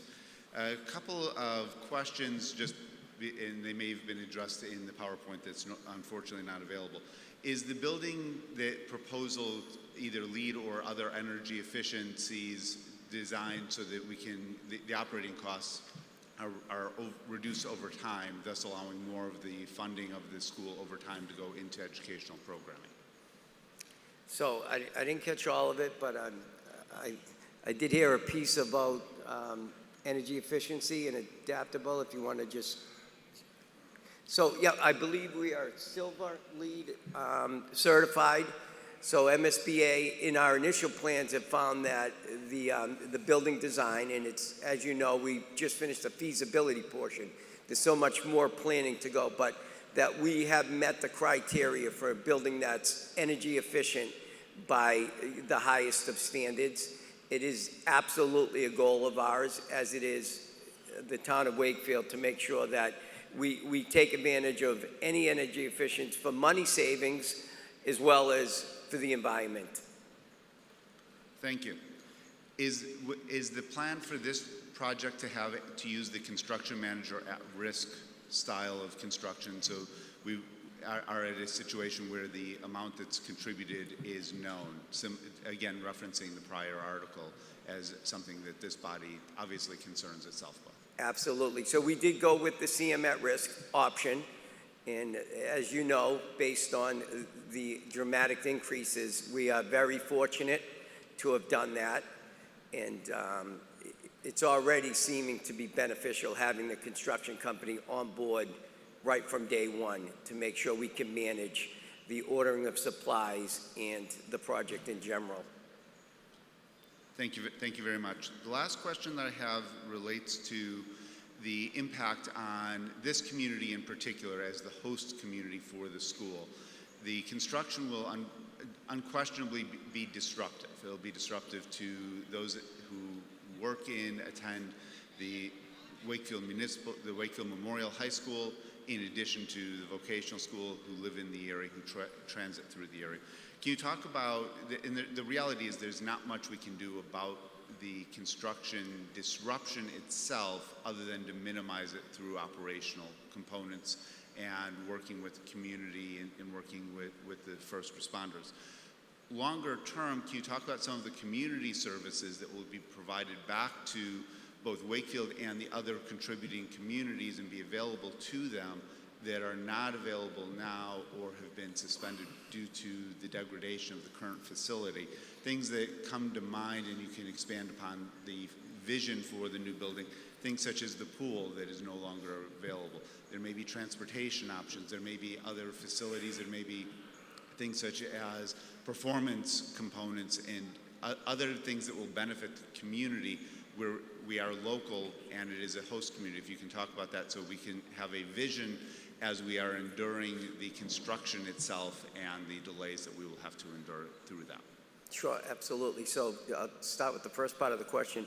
When we interviewed construction companies earlier in the year, one of the focuses on our questions in our interview was how construction would impact the neighborhood and the neighbors. And they, from day one, been on board. We've had some community forums where our construction company, Gilbane, who we believe are one of the best in dealing with things like blasting and dealing with things that impact the community, were on board. And, you know, they talked about the need for specific schedules, timetables, alternate, you know, entrances and exits, the traffic studies. So there is so much, as you know, that goes into that. And I think, although that is the case with every project, the fact that it is a priority. I know a lot of construction companies come in, and if they're going to build, they come up here and they talk a great game, and then before you know it, they're nowhere to be found. We are committed. We are always willing to immediately share information, share, you know, contacts with our project managers, with our construction companies. They're all on board. All I can say is we're going to do our best, because unlike a construction company that comes in, or a project that comes in, they build a building and then they're gone and they're nowhere to be found. We're going to still be there. So if our reputation and the trust the community has in us is fueled through this project, we have to come here every year and try to get a budget passed. And we need that trust to continue long after this project. With regards to the second question, some of the things Northeast offers currently that will be expanded. We now have a bank at Northeast. We have the restaurant. We have a cosmetology department that does hairstyling and different things for the public. Our auto technology and our auto body shops are open to the public. But unfortunately, the way the building is designed now, it's not an environment that is an ease to come visit. So the design of the building will be based on the community being able to come up, park in a separate area, you know, utilize those services without cutting through the school and feeling like, you know, it's a pain in the butt. So we're going to make that useful. The other piece, which is amazing, you know, Stephen, Mr. Mayo and I talk about, is we've been up there 50 years and we haven't taken advantage of collaborating. So in recent years, the collaboration on fields between Wakefield and Northeast is going to be enormous. The other piece is we've never had an auditorium, and the current design includes an auditorium, and I imagine that the town of Wakefield will be able to utilize that just as much as Northeast. So I do envision a meeting like this being up at Northeast New Auditorium if that's what Wakefield decides. So the important piece is that the communications between Superintendent Lyons, Mr. Mayo, and myself, to make sure we utilize resources to save money and make it more convenient. Okay, you've answered the question. Thanks. You. Thank you. And one final piece, which is just the local portion that has not been addressed, the actual amount that's being asked for the Wakefield voters to approve for this project. Yeah, not part of this. Not part of this. Okay, thank you. Thanks. Next up.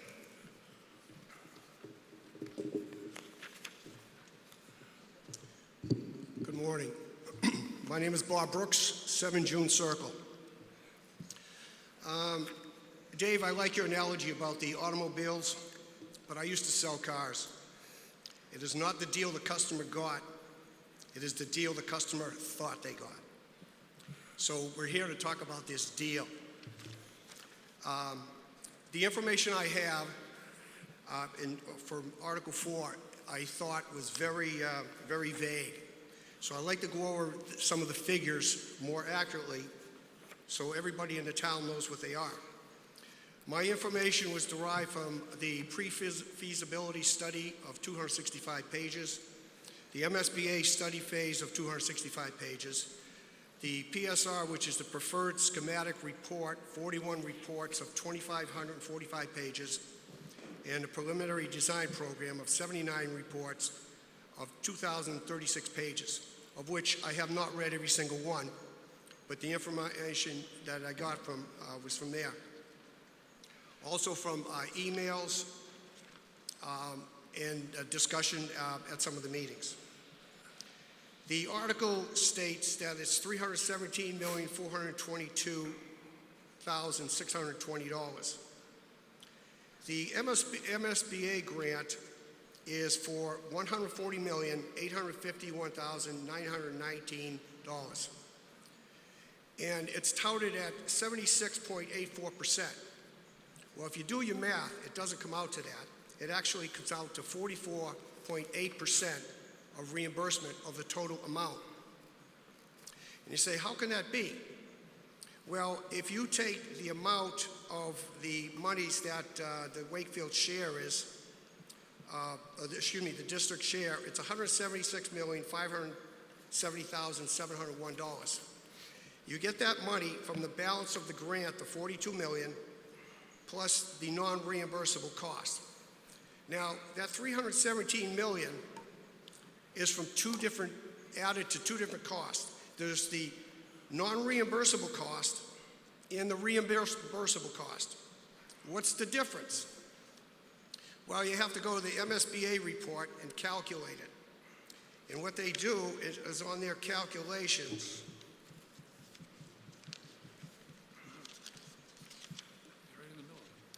they have general eligibility cost site, which is the cost of basic landscaping, basic excavation and earthworks, basic site utilities, basic play yards, cost for fields, physical education classes, and general student use.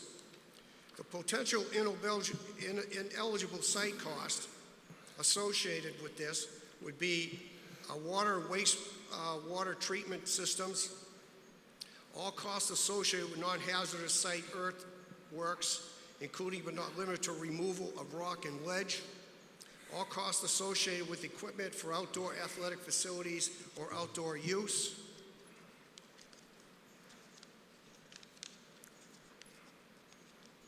sorry about that, page is a little sticky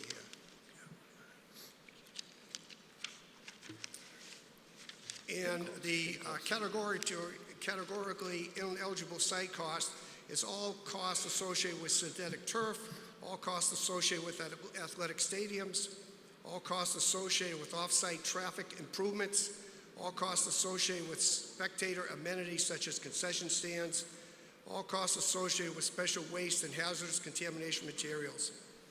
There is a clause in there for demolition and building abatement, but it all depends on if the MSBA wants to approve it.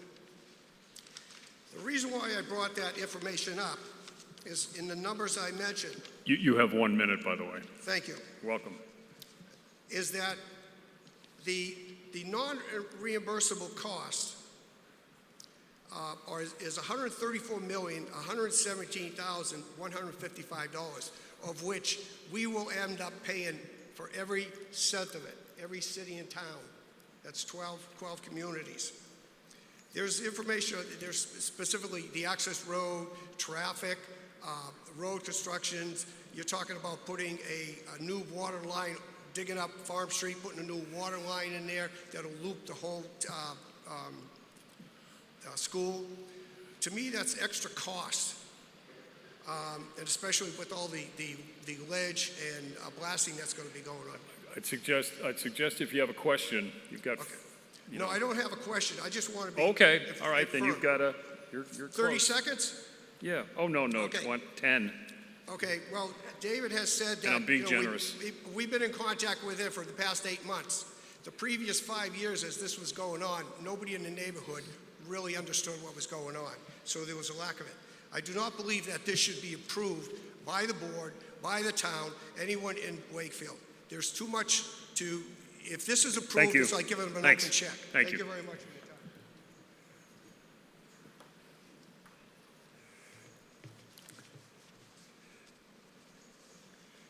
time. You are. Francesco Conti, 11 2nd Street, Precinct 2. I rise to voice my support conceptually for this project, and I'm hoping that the people of Wakefield will consider the long-term investment in human capital that is absolutely necessary. Not everybody needs to go to college.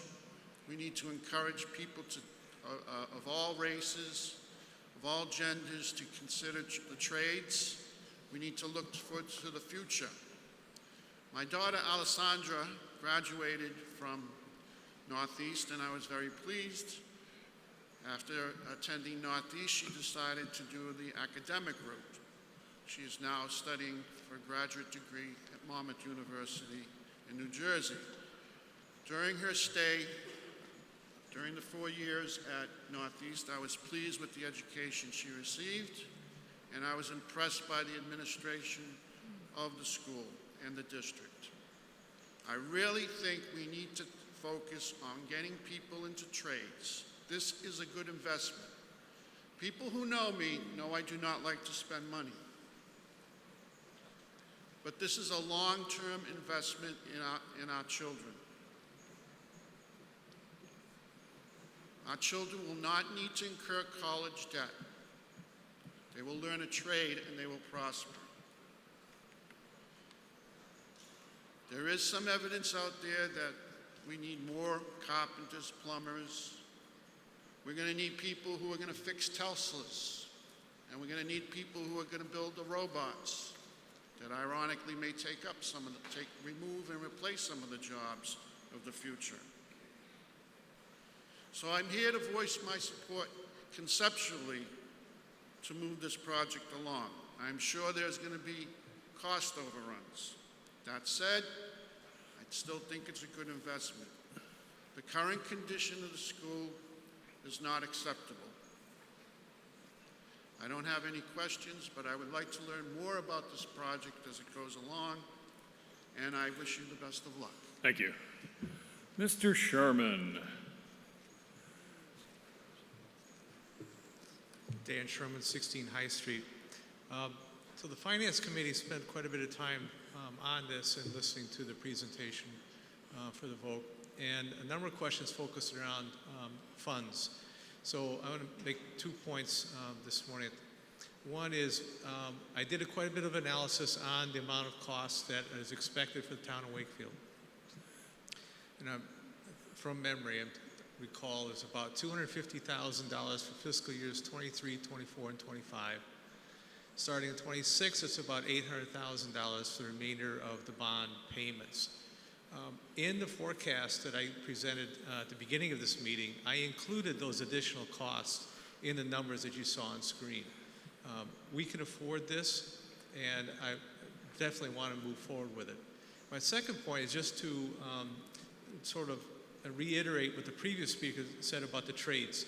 For anybody out there who has tried to get any remodeling done, if you tried to find a plumber, I have a neighbor who was trying to find an electrician a couple years ago. He contacted over 50 different electricians. Only one got back to him and said, find another electrician. So we need to encourage the trades. There's definitely a need out there. We need to expand it, and I applaud the vote for what they've done so far, and to expand to increase the population is definitely a plus. The other thing I thought was exceedingly great about this project, and I was unaware of this, is how much land the VOC has at its access, and to be able to build another road to Farm Street and relieve some of the pressure on Hemlock and getting onto Nahant is going to be great. I live in the Greenwood area, and I often go by the high school, and my wife and I will take great pains not to go by the high school at 2:20 in any school afternoon. So to have another access point is great. So I encourage everybody to vote in favor of this project. We need the students to become professionals in the trades, and the town can afford it. Thank you.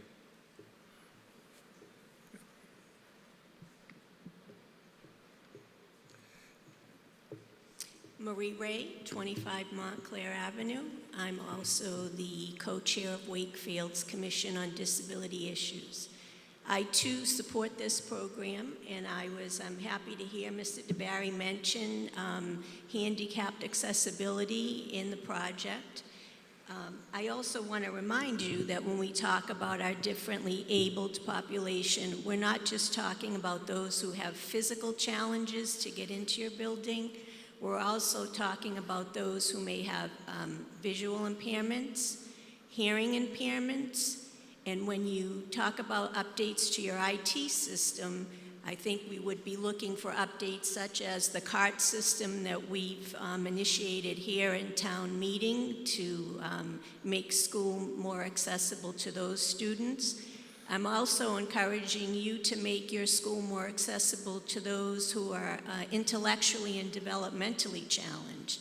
You have a culinary program. You used to have a grounds and buildings program. I don't know if you still have that. But those students should also be considered when you talk about your technology and accessibility updates. Thank you. Next.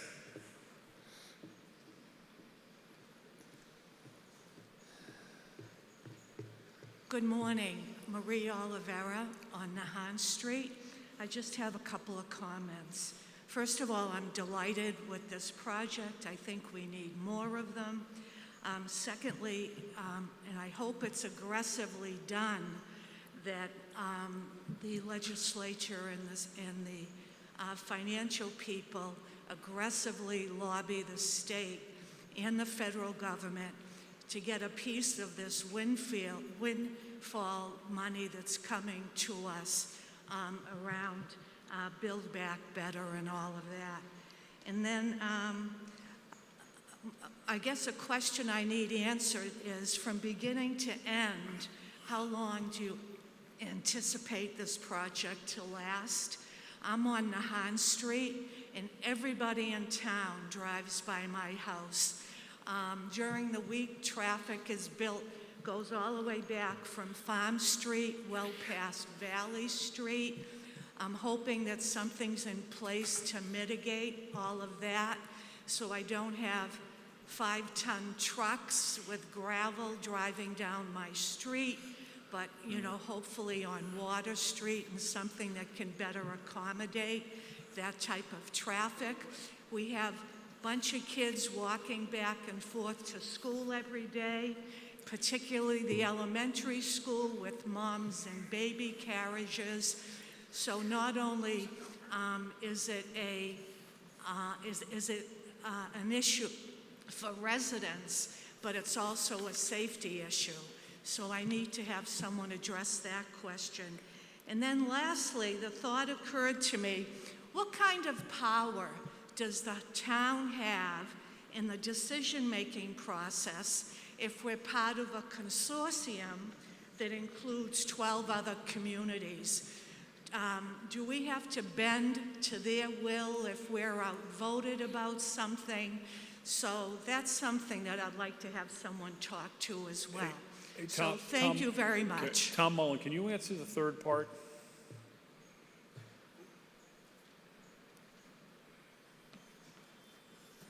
Tom Mullen, 9 Jordan Terrace, I'm the town council. Under Chapter 71, Section 16B, if the district school committee votes by 2/3 to incur debt, which they have done, and then they ask the communities to consider that, any community within 60 days can hold a town meeting and vote by majority to disapprove. If one community votes to disapprove, then it's back to the drawing board. Okay? And they can resubmit, that is, the district committee can resubmit the same or submit a different proposal in the future, or they could decide to hold a district-wide election, not town meetings, but an actual election, which would be majority rules. So they wouldn't necessarily have to have a majority in every town. You'd count up instead the total number of votes district-wide. Okay. Now, Mr. DeBerry, the first question is how many years? That's a number. And the second question is mitigation measures that you may know for her concerns about living on Nahan Street. You got it. Oh, Mr. Lyons, okay. How many years is a number? It's going to roughly take 4 years to finish. Okay. And then in terms of mitigation, I mean, it's a great question, because the part of the rationale for the design is to build a separate access to the new Northeast Regional Vocational Technical School District. from Farm Street, utilizing existing property they own. The construction won't be using Hemlock Road for the most part, except for site mitigation to build that road. But the major construction will be from a different access point to eliminate construction traffic along Hemlock Road during the majority part of the construction project cost. It obviously will have an impact on some of the neighbors in that area, and I know the district is committed to working with them to mitigate that as much as possible. But that's the rationale for building a new school while the existing school is in operation without impacting the Wakefield High School ongoing education process, the ongoing education process at Northeast Metropolitan, or the new high school construction process that should be initiated sometime very soon at Wakefield High School. Thanks. Thank you. Thank you. Next.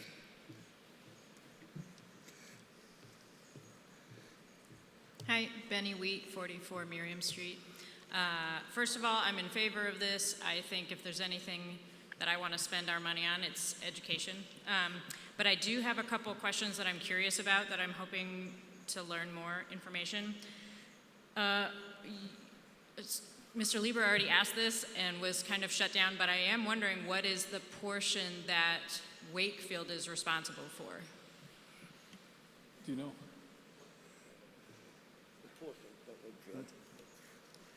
Sure. So Wakefield currently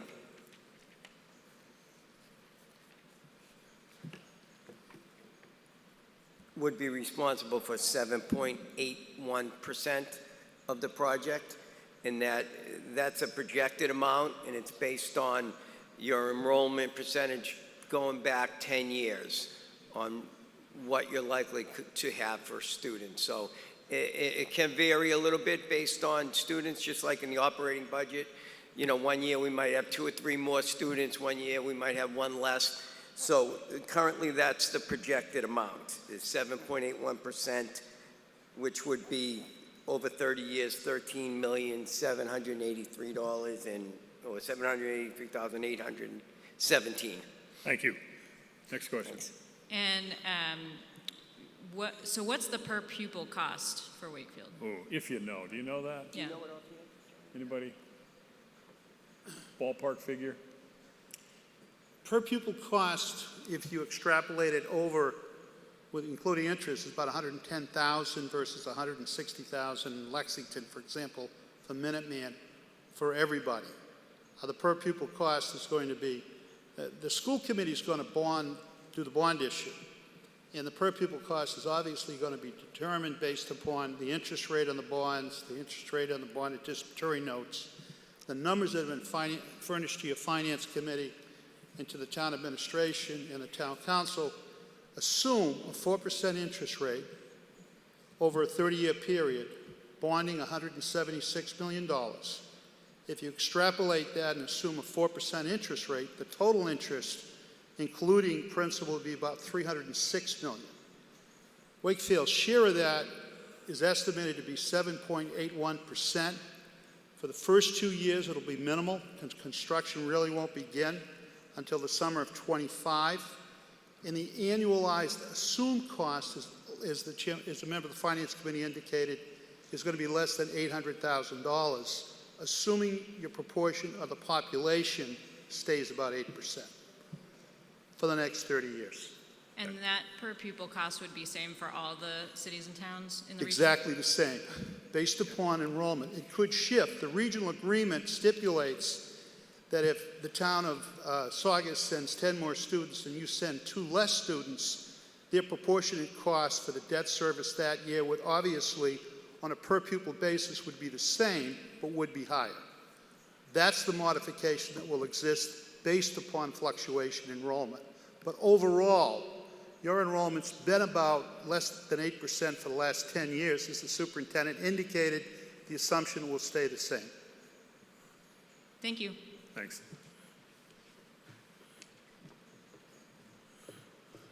Susie Vayer, 15 Abuar Ave. First, I absolutely support this project. I just have a couple of questions about process. Is this the only vote that we will be taking on this project in this body? Yes, I can answer that. Yes. Okay. And then, Mr. Sherman, I don't know if you would mind reviewing the assumptions that you made in your presentation about how this cost the expected cost is going to be accommodated. It's not clear to me if we should expect a tax increase over this. Is it going to be absorbed by the growth that we expect? You said that you took into consideration assumptions. So I'm just trying to understand what that looks like. Sorry, for a minute I was going to say, can you answer this? Silly me. Thanks, Dan. Yeah, so the way this works, it's not like we're issuing a bond, it's the VOC is issuing a bond. So all we do is receive a bill each year for their cost based on the number of students that go from Wakefield. So what I did was I have a projection of what we have right now for the vote costs going out for, to 2030.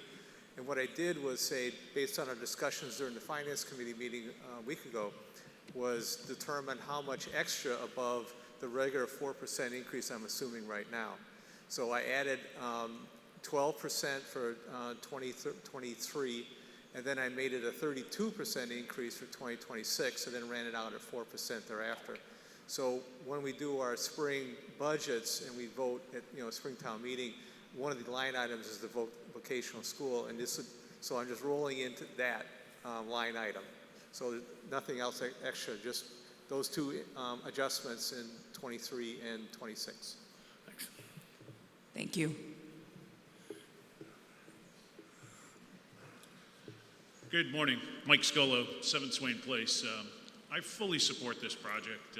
I'm a proud parent of a recent vocational school graduate. I've seen firsthand these kids thrive, contribute to the workplace, go on to higher education. It's truly remarkable what these kids do. I find it heartbreaking that we have capacity challenges across the state and so many kids have to be turned away. Most likely, the kids that are being turned away are the kids that need vocational education the most. And they often probably wind up here at Wakefield Memorial High School and causing a lot of disruption in the classroom. So, yeah, we absolutely need more capacity. I'm glad to hear from Mr. Sherman that, yeah, this is affordable. The town of Wakefield can afford this, so we absolutely need to do this. And lastly, yeah, it's painfully apparent we need more tradesmen. We need more people to do this.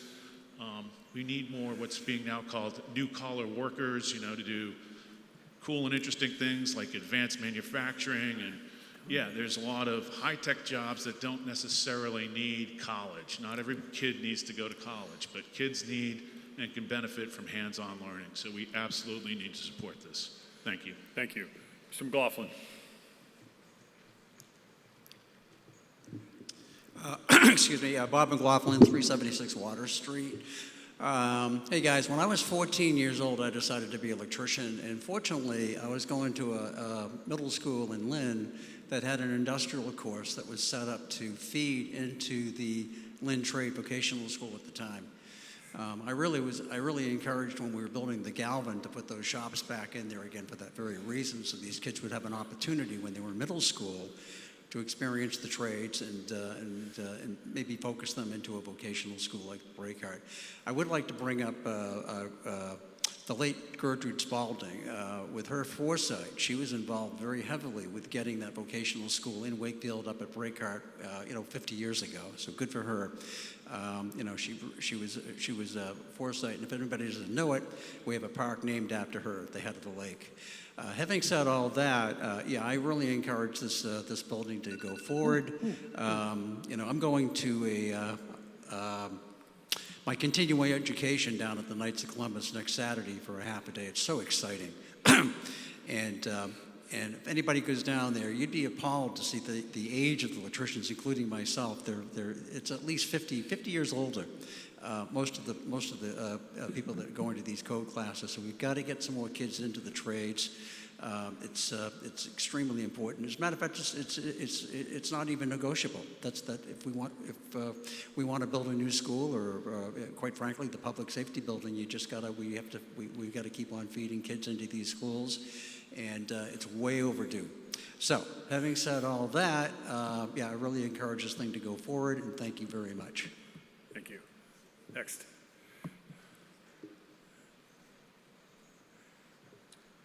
Tom Betcher, 25 Wakefield Ave, Gas and Light Commissioner Chair. I'd like to read into a letter that we sent the commissioners and the Gas and Light Department to the Superintendent, the Building Committee, our Town Council, and legislative body. The Wakefield Gas and Light Department has a long history of providing safe, reliable, environmentally responsible, and cost-effective service to its customers. As you're probably aware, in March, Governor Charlie Baker signed into law one of the most aggressive climate bills in the nation. The law calls for Massachusetts to achieve net zero carbon emissions by the year 2050. To achieve this goal, action will be needed in many areas, especially for the construction of new buildings, which will be in operation well past 2050. Wakefield Municipal Gas and Light Department has been working with your engineering and design firm since the early phases of the project, and we'd like to share some of the concepts that have been discussed to help build the most environmentally resilient and cost-effective project possible. Although the building is being designed to be LEED Silver certified, We're getting to the vote at some point, right? Yeah, no, this okay, is, all right, this is just about making the sure vote. here. Yep. Why don't you get to that part? Although the building is being designed to be LEED Silver certified as outlined by the Massachusetts School Building Administration requirements, there are opportunities to consider concepts such as cleaner space and water heating systems, rooftop solar, batteries, and electric vehicle chargers that would bring the building closer to our state's net zero goals as outlined by the Massachusetts 2050 decarbonization roadmap. These efforts would also be well aligned with your role as an institution as a leader in the rigorous training of the next generation of specialists in building technologies, and could be used for the demonstration for the best available tech. We discussed some of the following opportunities more in detail below. I won't go into all those details there, but the letter will be available for the public. Great. Thank you. Thank you. I did allow Mr. McLaughlin's Knights of Columbus spiel, but that's okay. You're a resident historian.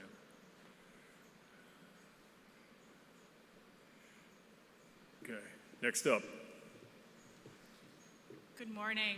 I'm Jennifer Calais, 25 Sylvan Avenue. I'm speaking here today as Wakefield citizen, though I am also a member of our WMGLD board, the one that Commissioner Betcher was just talking about.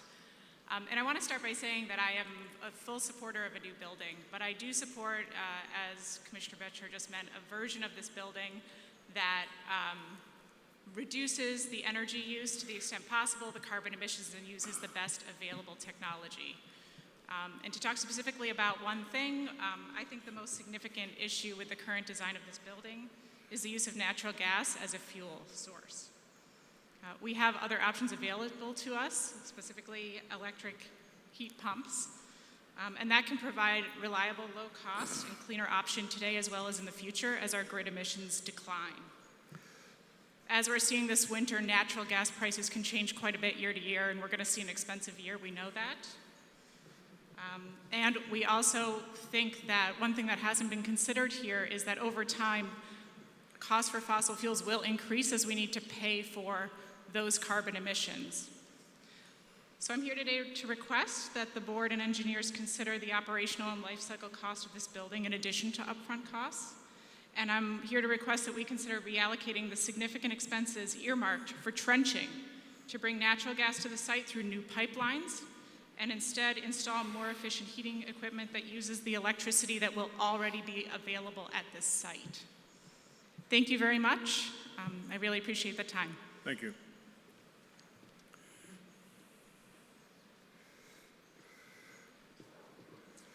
Everybody else has spoke that wants to speak, right? Yeah, okay, oh, okay. Yeah, briefly, Bob Mitchell. Yeah, I just Yeah, we'll see. Yeah, briefly. I'm thrilled that we're doing a new building on a proper size site up there. I think it's great. I'm very supportive of the trades. I get more fulfillment out of doing trade work than doing the software programming I do at work, to tell you the truth.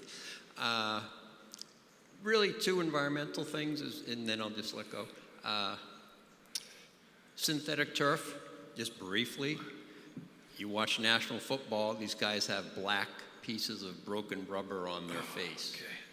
I'm very concerned about what we have at the Galvin. I'm not neurotic on this stuff, but there's a lot of research saying standing on top of ground up rubber tires is really bad, especially if you're young. So I would like to strongly urge you to reconsider that. Lawn mowers are electric now, no big deal mowing a lawn. And then I just totally affirm, although I'm uneducated on this, so I apologize for not being more educated on the subject, but I totally agree with the MGLDs, the two prior speakers. It's an absolute tragedy to spend $300 million for tradesmen who are going to be obviously in some environmental energy field and not say, this is your future. This is what you're going to be doing. You know, to have them work on gas cars is fine, but you guys need to lead this and fight for doing this building so when a kid goes there, if he's not in that frame of mind, he walks out of there saying, solar works. These heat pumps work, whatever it is, work. I can't argue strong enough that that needs to be a requirement and work towards. Thank you. Thank you. Okay, anybody else who hasn't spoken yet? Okay, 2 minutes. Thank you. I'll be very brief. We'll see. It was the reason why I'm up here is because of previous comments. By my report here, it has the average population of students from Wakefield is 100. That's the rule they've been using. Also, this is more directed to Mr. Mayo. The Wakefield share that I have is $13,779,282, of which the town wants to get a 30-year bond, which will average the tax rate approximately $800,000 per year. Now, I look at that is, correct me if I'm wrong, the interest paid on that bond for 30 years would be $10,200,000. Do you know, Mr. Steve, do you know that, or Dan, do you know that? Do you know the answer to that? Is that okay? I think that sounds a little bit high on the interest run. They did run it at 4% interest, which is the same, and they used Hilltop Securities, which is Yeah, I ran that at 4% also. We're figuring about $800,000 a year, principal and interest over the 30-year period. Okay. So maybe it is 10 million when you add it all up. Okay. Thank you. Yep. Okay. Any further questions? And by the way, that is within the tax levy. This is not an override or a debt exclusion or anything like that. All right. I want to make that clear. Okay. This is not a two-thirds vote. No. Correct, Tommy? Does not require borrowing, but we do need a count for bond counsel, which usually we're sort of a cart and horse thing. We're a step ahead. So we do need to take a count. Okay. All in favor, and I don't have to reread this because it's not a two-thirds vote. All in favor of the motion under Article 4, raise your hands. Whoa, that wasn't me. One outside, yeah. Thank you. Outside. Got one up here, too. Ann Danahy. Up there. The camera woman is a Wakefield resident. Up top.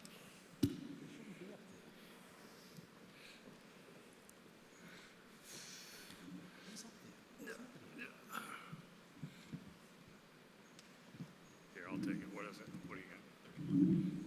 31 in the west. South. On the left. Oh, you're in the center. Okay, center.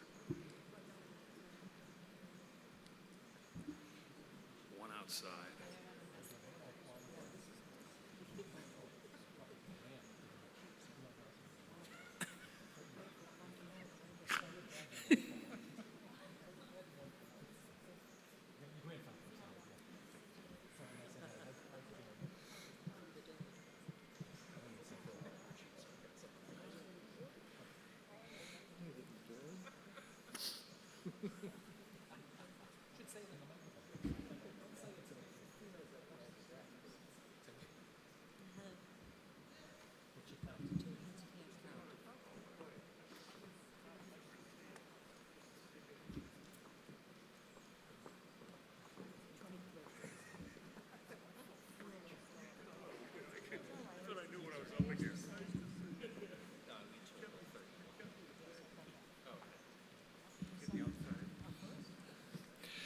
I didn't get that. What do you say? Any no votes outside? Okay, he does.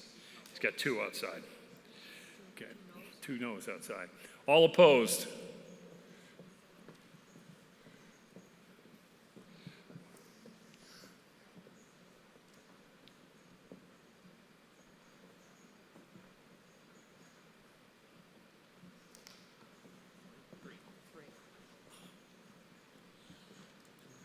Did Bob vote against it? Bob didn't vote. You didn't.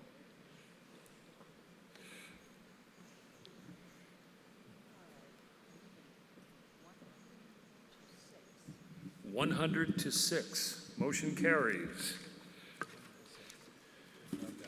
Article 5. Yeah, I just want Article 5. To see if the town will vote to implement collective bargaining agreements between the town of Wakefield and the Lucius Beebe Memorial Library Staff Association for the period of July 1st, 2021 to June 30th, 2024, and to provide thereof that the town raise and appropriate or transfer from available funds a sufficient sum of money to carry out the purposes of this article, to see what the town will do about it. Mr. Mayo. Thank you, Mr. Moderator, and I do want to, on behalf of the town, apologize to the vocational school. They sent a great PowerPoint that had a lot of those points in it, and for some reason it didn't get loaded up correctly, so I do want to apologize for them. They showed the PowerPoint to FinCom and to the town council, and was a good piece of work, so thank you. Mr. Moderator, that the town vote to implement a collective bargaining agreement between the town of Wakefield and the Lucius Beebe Memorial Library Staff Association for the period of July 1st, 2021 to June 30th, 2024, and to provide therefore that the town supplement the library personal services account by appropriating from free cash the amount of $30,000. Is there a second? Mr. Mayo. Thank you, Mr. Moderator. Article 5 will provide contractual increases for our 24 very hardworking library staff members, consistent with all other union contracts on the municipal side. This contract will run from July 1st, 2021, so we're a little bit behind, to June 30th, 2024, and has the same cost of living increases as all the other contracts do. July 1st, 2021, a 3% increase. July 1st, 2022, a 2.5% increase. July 1st, 2023, a 2.5% increase. All the contracts have been approved by the library trustees and the finance committee as well. Thank you. $30,000 total. Mr. Sullivan, FinCom.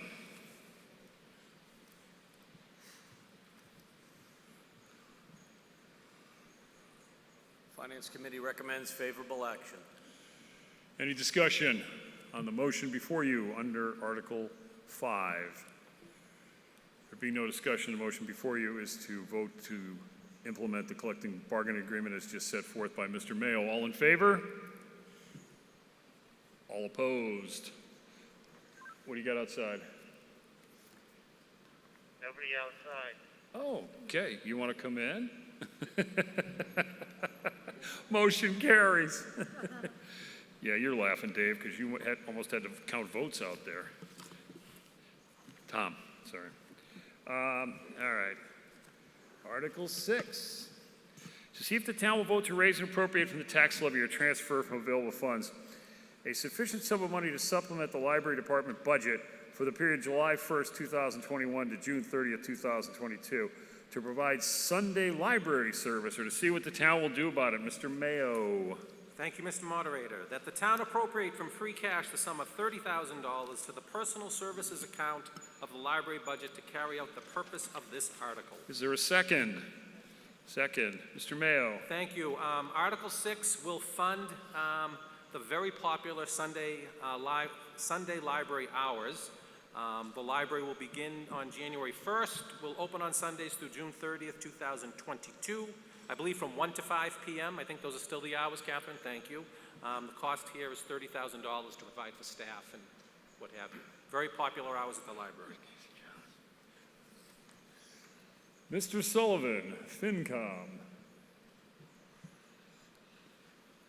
Finance Committee again recommends favorable action. Any discussion?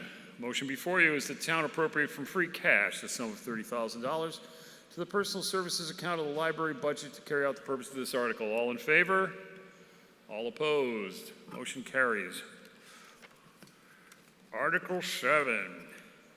To see if the town will vote to raise and appropriate from the tax levy or transfer from available funds a sum of money for the design, installation of roadways, sidewalk, and drainage improvements, including without limitation, for design, purchase, and installation of guard gates at Broadway Railway Crossing, and to authorize the town council to apply for and accept, expend without further appropriation grants and gifts from any source, including federal government, town, and the town of Commonwealth Wakefield, for such purposes, or to see what the town will do about it. Oh, Mr. Mayo. That the town appropriate from free cash the sum of $400,000 to carry out the purpose of this article. Is there a second? Yeah, you're going. Thank you. Purpose of this article is to allow $400,000 of free cash to be used to supplement the expected federal funds earmarked for the quad gate installation at the Broadway crossing, as well as replacing the sidewalks in Broadway from North Ave to Albion Street. We are all familiar with the process and ultimate approval of the quiet zone status for all railroad crossings in Wakefield. Our quiet zone status will be reviewed by the Federal Rail Administration in 3 years. The quad gate installation at Broadway has been recommended by our Public Works Department to ensure long-term compliance with the federal requirements to meet and maintain our quiet zone status, I should say. This article not only will cover design costs required to install the new quad gates, but will also help create a more walkable and aesthetic connection for the Broadway neighborhood with the Galvin complex as well as businesses in the area. This enhancement certainly is consistent with the comments we all heard during the Vision 2030 process. This article represents an initial step in that regard. Should the federal government not pass the earmark, we will be back in the spring to supplement this article. We will suggest that because having those quad gates there are not only a big safety issue, but is really one of the biggest steps we can do to make sure that we don't run into that Broadway issue that we did before. Both the Town Council and the Finance Committee support this article. Well, we're going to hear from them personally. Mr. Sullivan, FinCom. Finance Committee recommends favorable action. Any discussion on the motion under Article 7? There being no discussion, the motion is the town appropriate from free cash the sum of $400,000 to carry out the purpose of this article. All in favor? All opposed? Motion carries. Article 8. Article 8, I believe our town engineer is going to handle Article 8. Yeah. But before I do hobble back over there, I want to thank town meeting for putting up with me shuffling back and forth here. I also want to thank my administrative assistant, Sherry Dalton, for putting together this great book. And we print this in-house, saving copies too. I should say she prints it in-house, saving copies. So this makes town meeting much easier for everybody. So thank you very much. Thank you. Take care.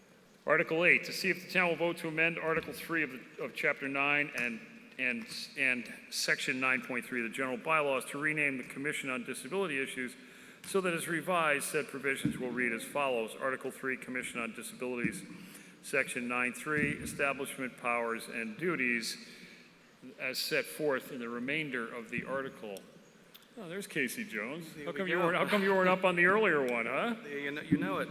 So good morning, Driving Mr. that Moderator. train. William Renaud, Wakefield's Town Engineer and ADA Coordinator, speaking on behalf of the Commission on Disability. The commission moves that the town amend the general bylaws as stated in the recommendation book. Is there a second? Discussion. Mr. Renaud. Yeah, sure. Article 8 requests that town meeting approval to rename the Commission on Disability Issues to the Commission on Disabilities. The change is requested to eliminate the negative connotation associated with the word issues and to be more supportive and inclusive for our disabled community within the town. I'd be happy to answer any questions on Article 8. Hi, Benny Wheat, 44 Miriam Street. I just want to speak in favor of this article and to say, as everybody can see, we have a cart interpreter today. I don't know where they are, actually, but I wanted to give a shout out. Oh, they're remote? Oh, red. I wanted to give a shout out to the cart interpreter or interpreters. I think that this is an accommodation that the Commission on Disabilities helped to advocate for along with individual citizens in the town. And I really appreciate this. And I think it's an example of how, like, I've been reading the captions and they help me. I'm not hard of hearing, but it's still a little bit hard to hear sometimes. So I really believe that these kinds of accommodations benefit every person, and they also make it so that our civic life in this town is equitably accessible to everybody. And so shout out to the commission and to our wonderful card interpreters. Thank you. Thank you. Mr. Lieber. Thank you. I echo what Benny has just stated.